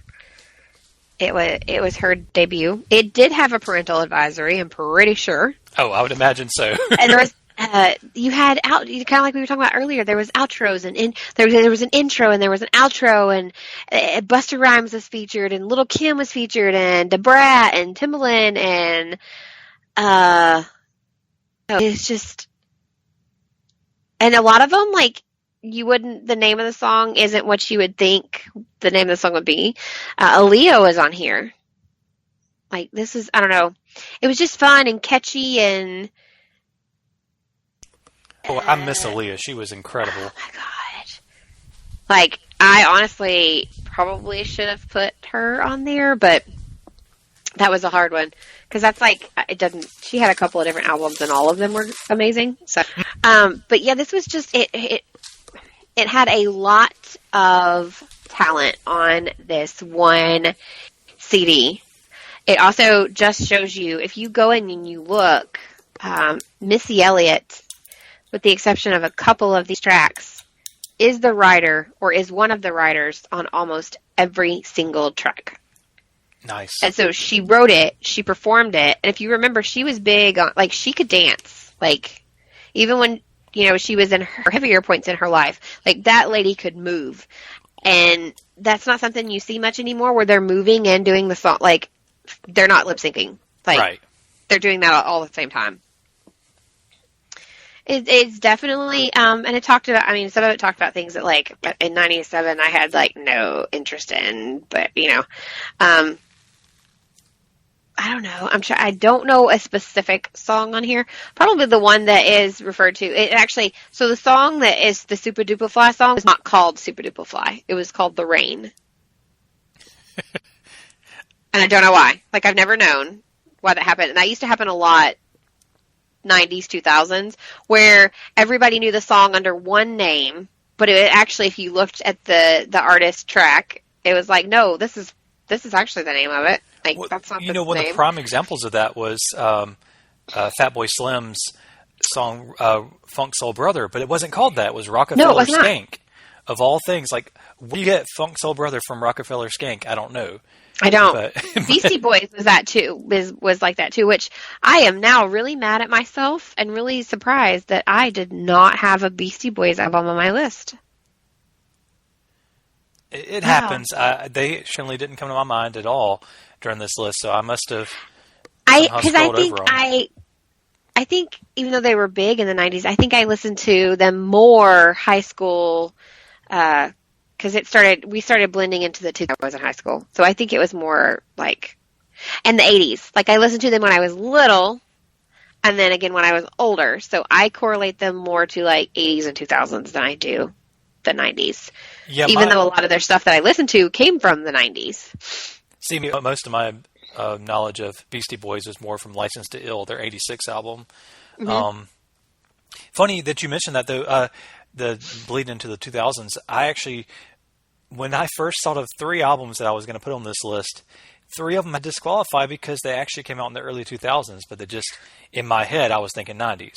So, no, I did the same thing. I had people that I were like, oh, what about, so and so, and then I would look it up, and I remember who it was now, but it was someone in particular that when I looked it up, it actually came out in like 2001. Mm-hmm. And I was like, oh, okay. And then I actually will say I had a lot of albums that I almost put on this list, but then when I got to thinking about it, they were more of one hit, like a singles thing. And I was like, oh, I can't do that. I had several 90s. I had several songs that are still to this day favorite songs. They come from the 90s. They will always be if you asked me what were your favorite songs and I started listing, they would be in there. But I was like, the album as a whole, no, not sure about that. It happens. There were a ton of them back then, or there still are, but definitely back then that were, 1 or 2 good songs in an album, but that's about it. Mm-hmm.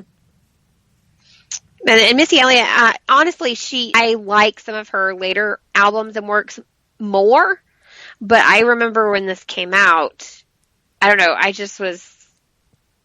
I remember being enamored with the whole album. There were certain songs that I would go and repeat just that specific song, but the whole album I was just completely enamored with. And it may have been one of my first, especially in 97, it may have been one of my first CDs that I was allowed to have that had the parental advisory sticker on there, because there definitely was a parental advisory. Oh, and I'm looking at the track listing and I was like, yeah, that's definitely. I want to say I got this through Columbia House, guys. Nice. Okay. Do you remember that when you would you'd fill out the little card, you'd pick your 5, and you'd put a money order in there, and the money order was $10, and you could get all 5 of those for $10, and then every month they would send you a CD, and you would, if you didn't like it, you sent it back, or if you did, you kept it, and then they sent you a bill. Yes, a legitimate bill. And for the price of the CD, because you were a member, you got it at a discount. And then they'd send you the catalogs every so often. So a lot of mine that I purchased on my own, when I learned about Columbia House, I got them that way, and I couldn't wait for that Columbia House box to come. Oh my God. I wish I'd gotten involved with them in high school, because I'm sure I could have gotten a lot more albums, but my dad had a bad experience with one of those record companies back during his days of pulling vinyl, mm-hmm. that he just really didn't trust those companies, so we never did it. His vinyl collections, I'm going to say crazy big, but it's pretty impressive. Back from his my parents' vinyl collection was pretty impressive. We had one of it set in our living room. It took up a whole area that you would put a shelf. It was one of those tabletop where the doors slid back on either side, and then the speakers were on the front of it. So it looked like a giant table with 2 slides on the top of it, and it took up a whole wall in our living room. And there was only one store that sold needles that my mom would have to drive to every so often. But their record collection was pretty impressive too. Now, did they also have 8 tracks? We did, actually. So born in 85, and when I was born, my mother and I actually still lived with my grandparents, because my parents didn't get married till 89. So we did. My kind of mentioning before, my grandparents were doing good, especially for their time in the 80s. And they had 8-track player. So we did have 8 tracks in the house. I remember them. And we even had one of the first versions, a camcorder, that didn't take off very well. What was it? Betamax. Oh, okay. Yeah. Yeah. So we had 8 tracks in Betamax. And then, the one thing we never did, which I remember school did, and I was talking to somebody about this the other day, was the laser discs. Mm-hmm. So they were the size of a record, but it was essentially what a CD does, and sometimes it would have a movie on it, or sometimes it would just be music. But yeah, they had 8 tracks, and then they did have their vinyl. We still have some of our vinyl. We don't have, of course, the player anymore, but we still have several of our vinyl pieces. Now, my mother's collection was impressively extensive, and she did pretty awesome with it. But being in the music industry, a lot of times she got given albums. Right. So, So, yeah. I remember my favorite one, though, is we had the Chipmunks Christmas album, like vinyl. Nice. Oh, yeah, that's as in, like, Alvin, yeah. Oh, yeah, I listened to that so many times growing up, and that was on vinyl as well. Yeah, we had that on vinyl. I know people are getting back into vinyl, or like, and they're like, oh, look at this vinyl I got. And I'm like, you don't even know the half of vinyl, but okay. But I do like it. It's easily accessible again. Vinyl is, at least. Right. Sorry, I didn't respond immediately because I thought I did accidentally close it. Didn't stop recording my recorder, and I was like, crap! Please tell me I didn't. Like because you use the same one we do for Geek and Sassy, so you have to like click every so often and say yes, keep recording, yes, keep recording. Yeah, no, that's fine. Yeah, so vinyl was super cool, but maybe, and we got onto vinyl because that's like the Beastie Boys. Maybe that's why. So a lot of their songs like were 80s. Right, but they had a lot of 90s songs too, but They did. Intergalactic is my favorite, and I think it came out in 97, 98, but I didn't get into it until, like, the 2000s. Right. So, but now they are, like, if you ask my husband his favorite band, he's a Beastie Boys, like, all the way. Nice. All the way. So. Well, I can't do any 90s list without including this band. This is a band that one of my first memories of music videos is from this band. It's not the album that I chose, but I'm going to go with the band Red Hot Chili Peppers. Yes! The album that I chose is Californication, but my love of them and memories of them goes back to their 91 album, Blood, Sugar, Sex, Magic. Yes. Under the Bridge. That I was not allowed to buy that one, by the way. Oh, no. Even if we'd found an edited version, there's no way my parents would have let me get that, just from the title alone. But Under the Bridge was my first introduction to them. I remember that watching that video constantly was on MTV. But Californication was actually, I think, 99, when that came out.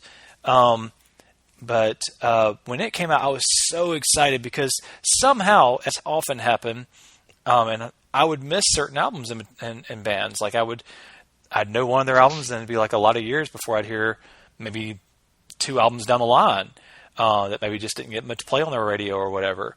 Californication was kind of my re-familiarization with this band, and I'm trying to think, was it Scar Tissue? Was that the first single or Other Side? Which was first? Other Side, maybe? Wikipedia article. We may need to go to the Google Foo for this because I don't remember. Scar Tissue was first. Okay. Oh, was it? Okay. Yeah. And I remember, like, I liked this song, but it didn't grab me as much as Other Side did. But according to Wikipedia, supposedly Around the World came out in between Tissue and Other Side as a single. But I don't think that really played much in Alabama. Like, I don't remember that hitting the radio. I remember that. That is weird how it varied by region, because I've heard people when we've talked about bands, and so we both grew up in the South, but I grew up like bottom of Tennessee, or top of Tennessee, bottom of Kentucky. So right. My hometown is like literally the first. If you go up 65 and you go through Kentucky, you've been through my hometown. We're the first to exit in Kentucky on 65. But it's amazing how, like, we're only 6 hours apart, but what was popular here from the Red Hot Chili Peppers and what would play on the radios here versus what I would get up in my, like, Nashvilleian area is different. And I think that's kind of cool too. Yeah. Oh, it definitely. And I think it just varies. Also, just radio stations in general, they gravitate towards certain songs. I'm going to blur in my words. But this album is just incredible. One of the reasons why I love this album, though, is because of the original, not original, but one of the main guitarists, John Frusciante, came back for this album. He had left mid-90s because he didn't like hitting famous, I don't think. I think that was what it was with him. And Dave Navarro came on and did their album in between, and it wasn't nearly as successful. So that's probably why I didn't hear much about it.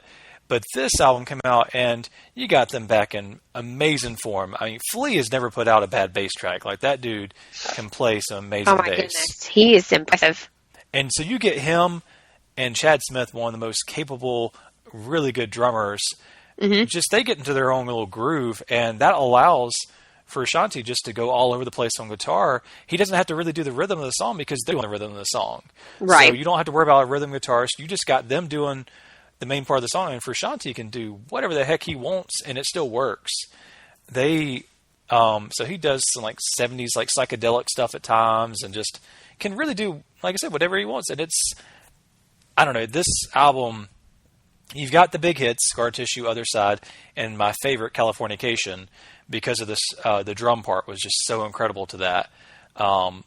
He did this, like, it was almost like a drum roll, and that's with the snare, that it just kind of reminded me of stuff that we were doing in band, but hearing it in a pop song or a rock song was just so important to me and so incredible to me. So you got that, you got, like I said, the big singles, but you got weird stuff on there too. Around the World, so energetic and funky. Parallel Universe is great. The song Get On Top is energetic as can be, I'll say. Easily just has a beautiful flow, kind of more mellow for them. Let's see, yeah. Yeah, I made a note of Get On Top. It's definitely more about the guitar part that I like about it. The lyrics are just kind of all over, but that's Anthony. He's a great singer, but sometimes his lyrics are a little hit or miss. A song called I Like Dirt.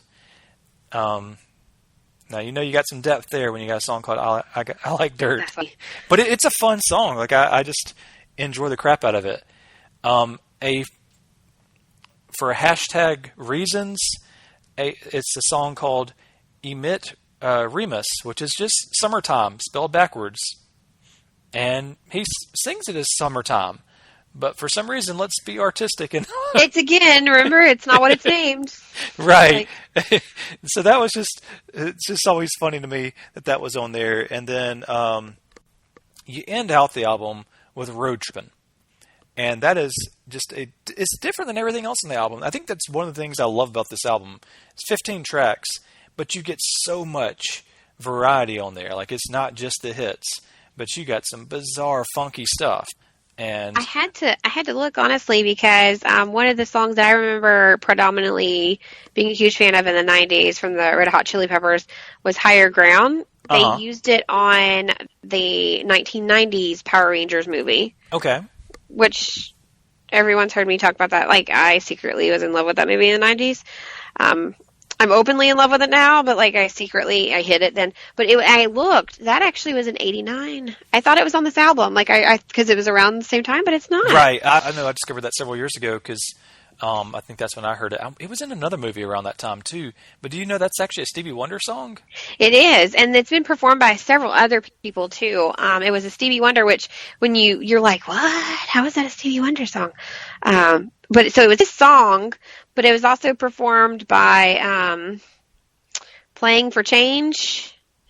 And oh goodness, I looked at this the other day because that's when I was like, oh, I didn't realize that was not a 90-something album. Santana did it. Well, which he did a lot of stuff though, and Playing for Change, and then there were some other people that I'd never heard of actually. But I think it's because they did it after Stevie Wonder did it, so it's a completely different version, by the way, guys. Oh, definitely. Like, you gotta listen to. It's pretty cool. Like, if you didn't know that it wasn't just something that Chili Peppers did, like, it's really cool listening to the other versions. Yeah, the Chili Peppers, they have a wide variety. I can't get into their 80s stuff other than High Ground very much, but... Well, Higher Ground sounds much more similar to their more recent work, like their 90s and later works than their 80s stuff. Because their 80s stuff was just basically funk and rap, like that, with a little bit of hard rock added in there too. Like, it was not the most accessible stuff in the world.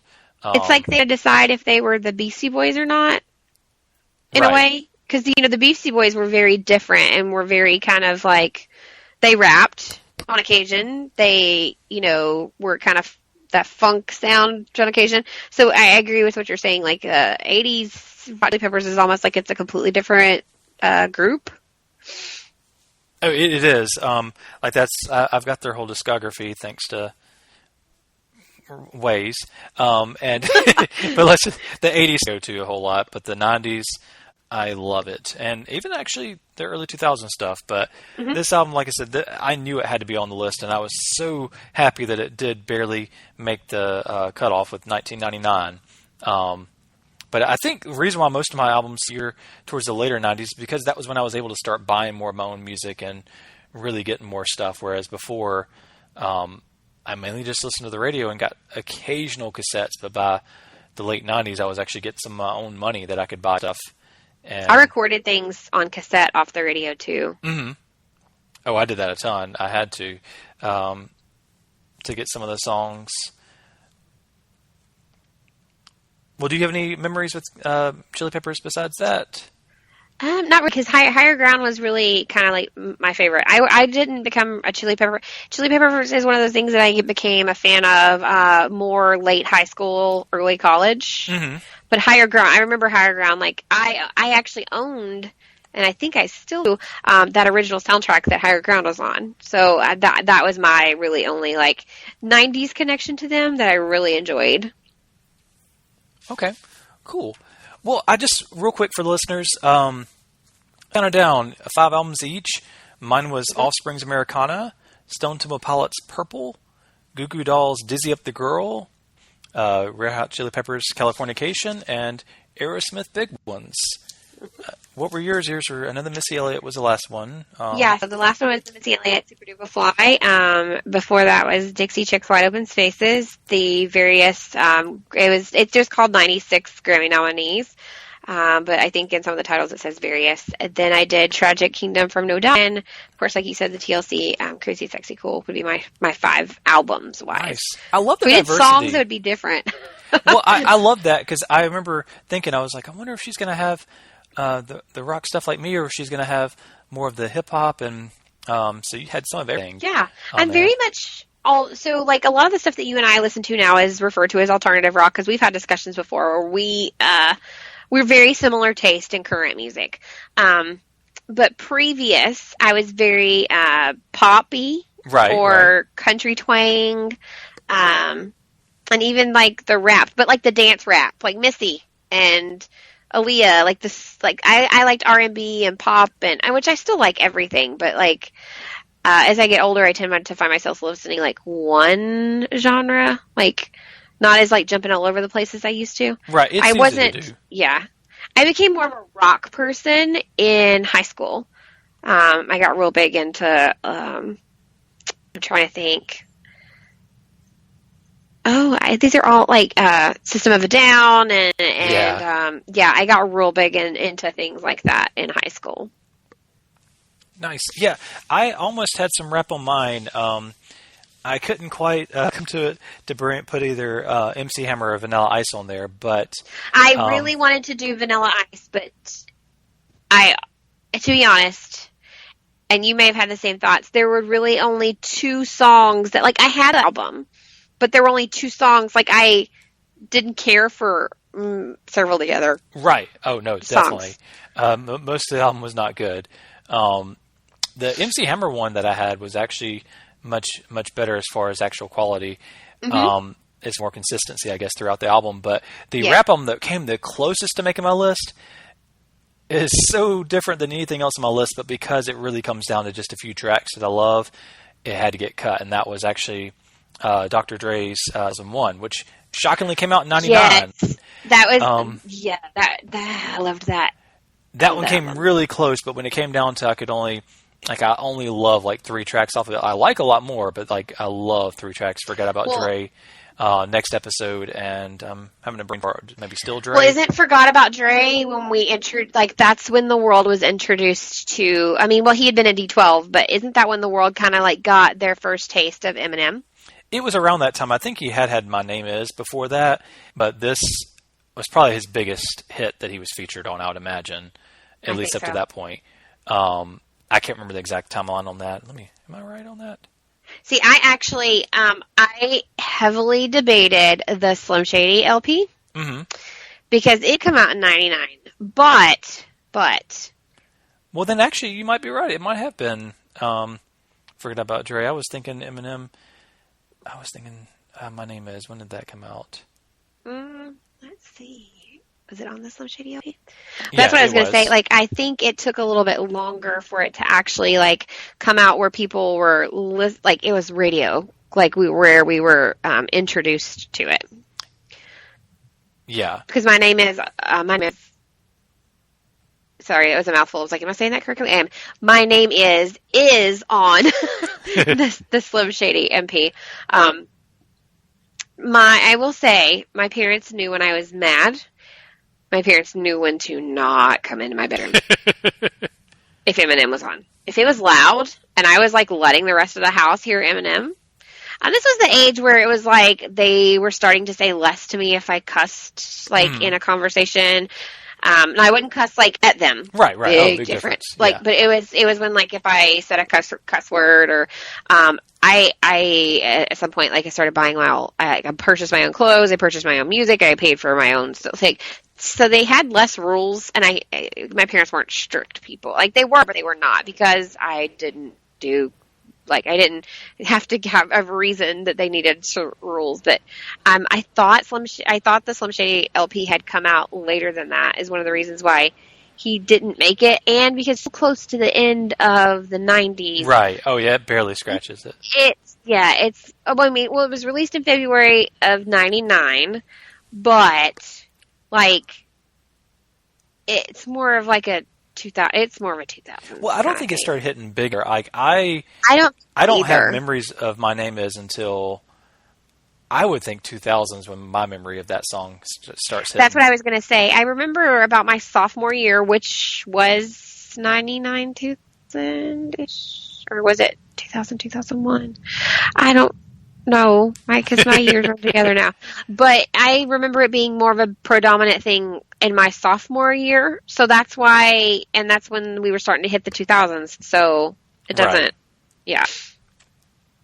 Well, cool. I'm still really I'm happy about the diversity of the list, because that was one thing I loved about this topic was being able to get such a variety of stuff, and that was the other reason why I was kind of happy not to share the list previously, just to be able to be surprised as we dropped them. So that was a lot of fun. So do you have any honorable mentions you want to throw out before we? I will honorable mention a couple of songs because they were the two that I only nixed 2 albums from the list, because when I thought about it more and more, it was one individual song on each album that is the reason why I bought the album and was in love with that artist. So No Diggity from Factory. Oh, yeah. Yes, that's like a go-to to this day. Like, I love that song so much. Inappropriate, maybe. I don't know. But I loved that song. And then Killing Me Softly from the Fugees. Nice. Which that album, the whole album from the Fugees was really good, but I bought it just for Killing Me Softly. And I don't remember, I can't not name you any other song on that album. Right. So it's called, the album was The Score, but those two were, like, I almost had Blackstreet and the Fugees both on there, and they didn't make it because individual songs. So did I'm sure you came across that too. Do you have like specific songs that you like to put the whole album on there because of the one song? Well, yeah. The Almost Eve 6 album almost put on there, but when I was going through the album, it did not resonate with me the way it used to. Like, I still love Inside Out. That is an incredible song. I mean, not incredible, but a very good song. But it just couldn't, I don't know, just as a whole, it did not seem like it was deserving of the list after I started going through it. Two that I almost put on the list, I just wasn't feeling the other day. They're great albums, but just wasn't in the mood for them and didn't think they quite made the cut, and that was Green Day's Dookie and Nimrod. I almost put Dookie on mine, I'm going to be honest. Yeah. It came really close, and I love them, but the other day I wasn't feeling it. And so I went with what my mood was feeling more, and there were plenty of other albums to pull from, so I didn't. And then the last one I almost put on there was Creed's Human. That is a good album.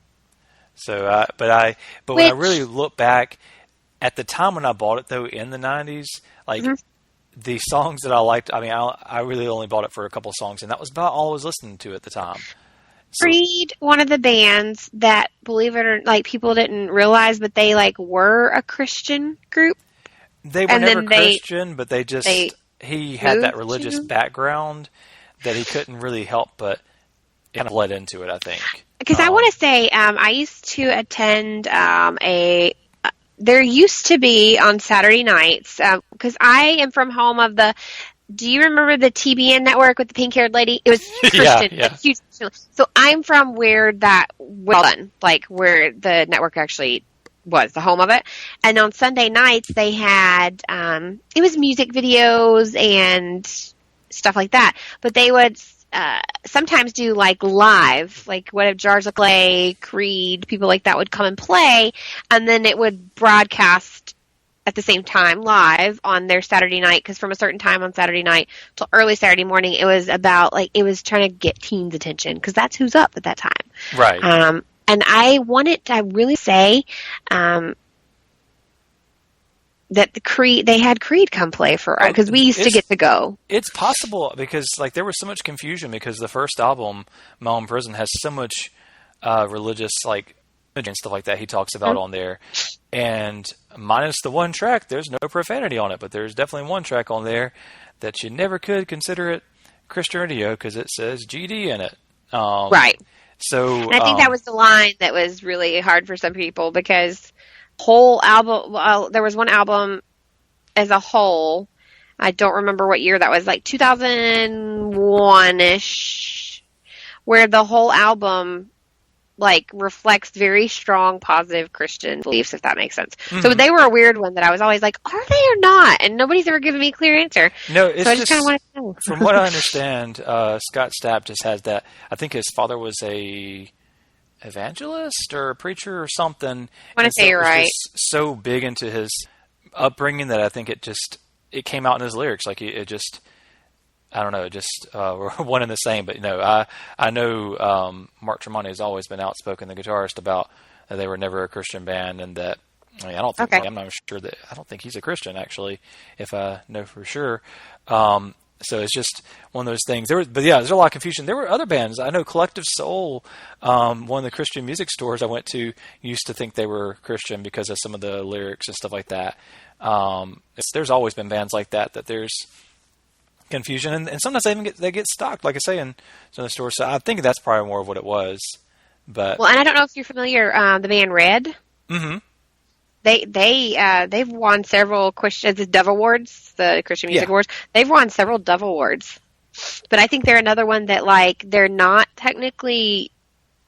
Christian, but I don't know. I found when you said Creed, it just made me remember that, and I was like, oh wait, like I wonder if he knows, like what he thinks. Oh yeah, I remember at the time I thought so, because I hadn't even heard "What's This Life For," so I didn't even know that song. I had missed that somehow. Mm-hmm. If I'd heard that, I would have been like, definitely not a Christian. Right. But I remember The Weather 2001, and that was their last album. And briefly, they were still people talking about being Christian. And I think even briefly it might have been stocked at some places. And then they're like, no, definitely not. And then Scott Stapp had his breakdown. So it was definitely, definitely reflecting imagery we're cool with. But yeah, that was a band that came close. There were so many others, and there are others that just missed it by the years, being later than I thought they were. But yeah, missing it by the year, it only being like one song on the album. But I will say, like, I was really excited about, because initially I was like, hey, would you ever want to talk about alternative? Well, I can't apparently talk about it. Alternative music. Right. And then when you came out with the 90s, I was like, oh my gosh, this is going to be so fun. And it really has been. I've enjoyed it. But it was hard. It was really hard. And it made me like relive moments and memories and like discussions that I don't know how I remembered. Discussions that I had with people, that song or that album tied to that. I remember I don't know, there was just all kinds of memories that came pouring out with like each one that I would listen to, each song. And you asked me if I'd listened to anything, and I didn't like say what I the 90s on 9 station on Sirius, I pretty heavily, and like yesterday I got to sing along to Let Me Clear My Throat, which like I didn't Nice. forget about, but I forgot about. Like, you know what I'm saying? Like, it was just really cool because just to reiterate the fact that this was a huge time, like for you and I, this is when we were growing up. This is Right. when you are being heavily influenced by people around you, learning what you like, what you don't like, when you're being influenced by music and finding other music. And, it was just kind of exciting to go through and be like, okay, well, what 5 albums, what 5 things, if I looked back on my 10 years of, you know, becoming adolescence to adulthood, meant the most. So it was really cool. It was really cool. Well, good. Thanks. I'm glad. Of course. Thank you for joining me. I'd had this topic thrown at me a while back by a listener, Andy Helene, and I had been looking forward to it. I was just trying to find the right time, and we had talked about doing an episode, and I'm like, you know what? I think Mirandia would be great on this episode. So, and I'm beginning to think there's a pattern, though, because this is the second show I've been asked to come on to as a guest and talk about 90s related things. Oh, okay. I didn't realize that. I was on Mike that owns the Fanatics in Enterprise, and his friend Caleb. They had 2 podcasts, and my brain is like kind of going crazy on what their current. I'm sure I can pull it up. But right after Fanaticon, because we had, you know, a 90s related guest at Fanaticon this year, we just kind of off topic, we're talking to each other in casual conversation. Masters of Malarkey. But they were like, hey, you know, we're having this great 90s conversation.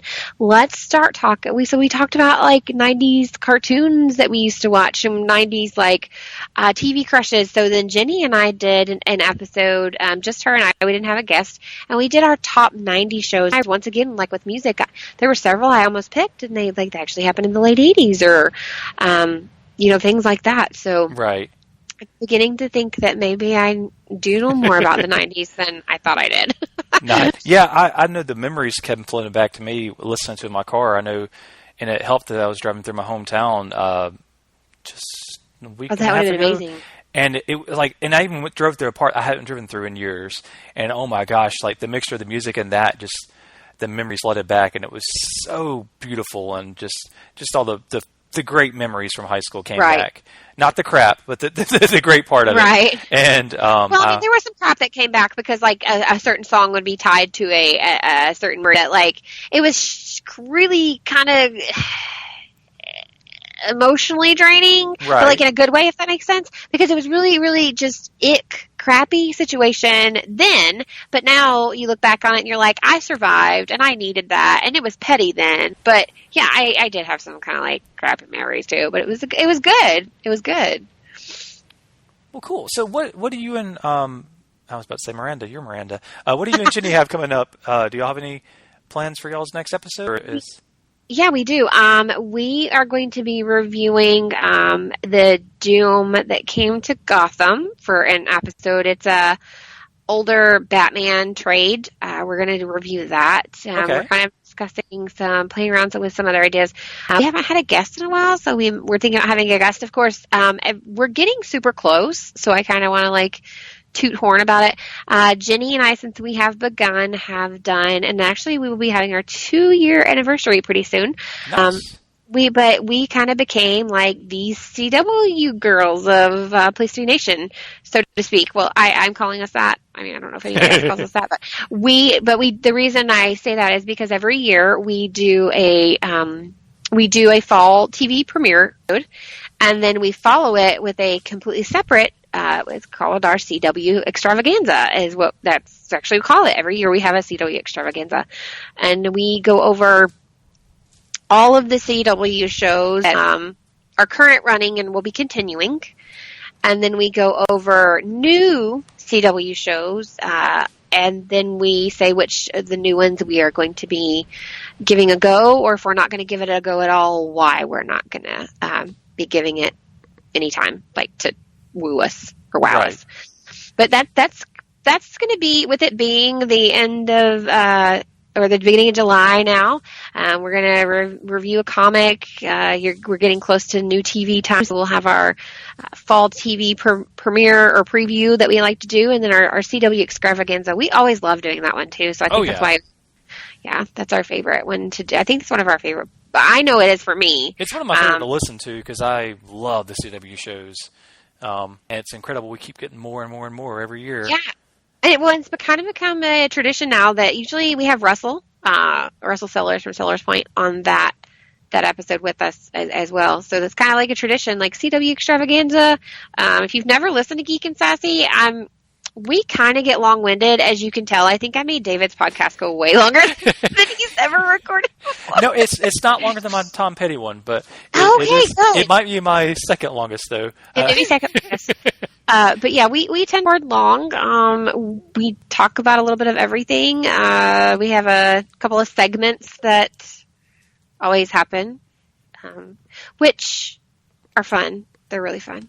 Nerd Eye Candy I look forward to every time. Like I haven't shared mine. I need to just start sending you all my Nerd Eye Candy sometimes. Cause I would like to start mentioning like listeners' Nerd Eye Candies, and just I think that'd be really cool. So definitely send me your Nerd Eye Candy. I would say, but we don't really have a theme because, for example, mine one time was randomly. Remember the Hot Cop fad was going on? Yes. Oh, so you remember? You're laughing because you remember that episode. So yeah, like our Nerd Eye Candy, I was like, mine goes out to the Gainesville Police Department. Well, you did those, and then you also the security guards in DC. You gave the shout out to as well. So I did. I gave a shout out, and I wanted to know if there was a prettiness scale for DC. Essentially, they're Secret Service or DC police officers, and I wanted to know if there was a prettiness scale. And yeah, I would encourage, not just because I want people to listen, but I would encourage them to listen to that story because I remember saying some pretty funny stuff during that segment there. But you were one of the people that is in our group that I was actually sending you guys pictures of I was sneaking pictures of them as they walked past and being like, look, because they can't pose for pictures. Yeah, they're not allowed to pose for pictures. But if you sneak a picture on your own, like they won't like come like take your phone away from you and throw it down. Right. You can't you can't say, hey, can I take a picture with you? Or you can't like pose now. If you're like, hey, click, like nothing they can do about it. So I was kind of sending our Place to Be Nation group that we have. I was like, look at this. But yeah, I have no shame, I guess. Really, maybe is what it is. I don't know. But yeah, send us your Nerd Eye Candy. I'd like to see. I'd like to see what it is. And how can people reach out to you? Yeah. Both of us together. I mean, Geek and Sassy, or just me? Both. Okay. My Twitter is public, for my personal Twitter, and Instagram is public. They're both under Mom's a Nerd. That's like a personal title that was given to me. I do have a Mom's a Nerd Facebook page that you can like, and I'll message you and stuff. My Facebook though itself is private. So like I've had a few people try to friend me lately, from like hearing me on podcasts. So I figured I'd say that at some point. My personal Facebook is private and personal. But Jenny and I have a Geek and Sassy page. I have Mom's a Nerd page. They're both pages you can like. We'll interact with you. And so David interacts with us a lot on Geek and Sassy and on Mom's a Nerd. I've been posting 90 things, hoping you would see it. Oh, and you have. Well, yeah. You have the different 90s videos. I think I even tagged you in one. Okay. Yeah. I remember that. But you usually see it. And then we're on Instagram for Geek and Sassy. We're on Twitter for Geek and Sassy.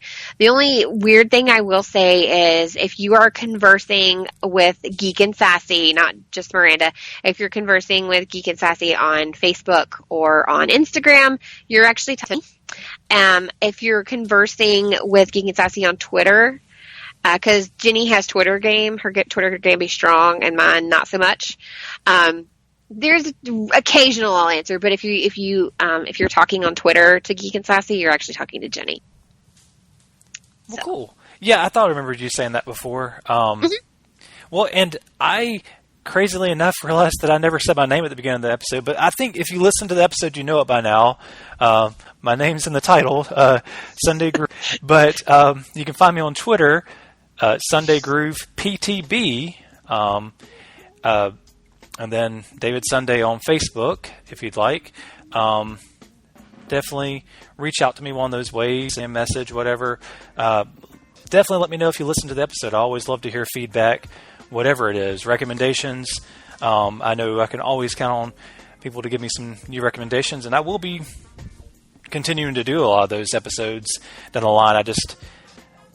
I guess I'm moody when it comes to episodes, and I just have to be in the mood feeling that topic at the time. So some of them, it just takes me longer to get around to. But yeah, I was trying to think if there's anything else.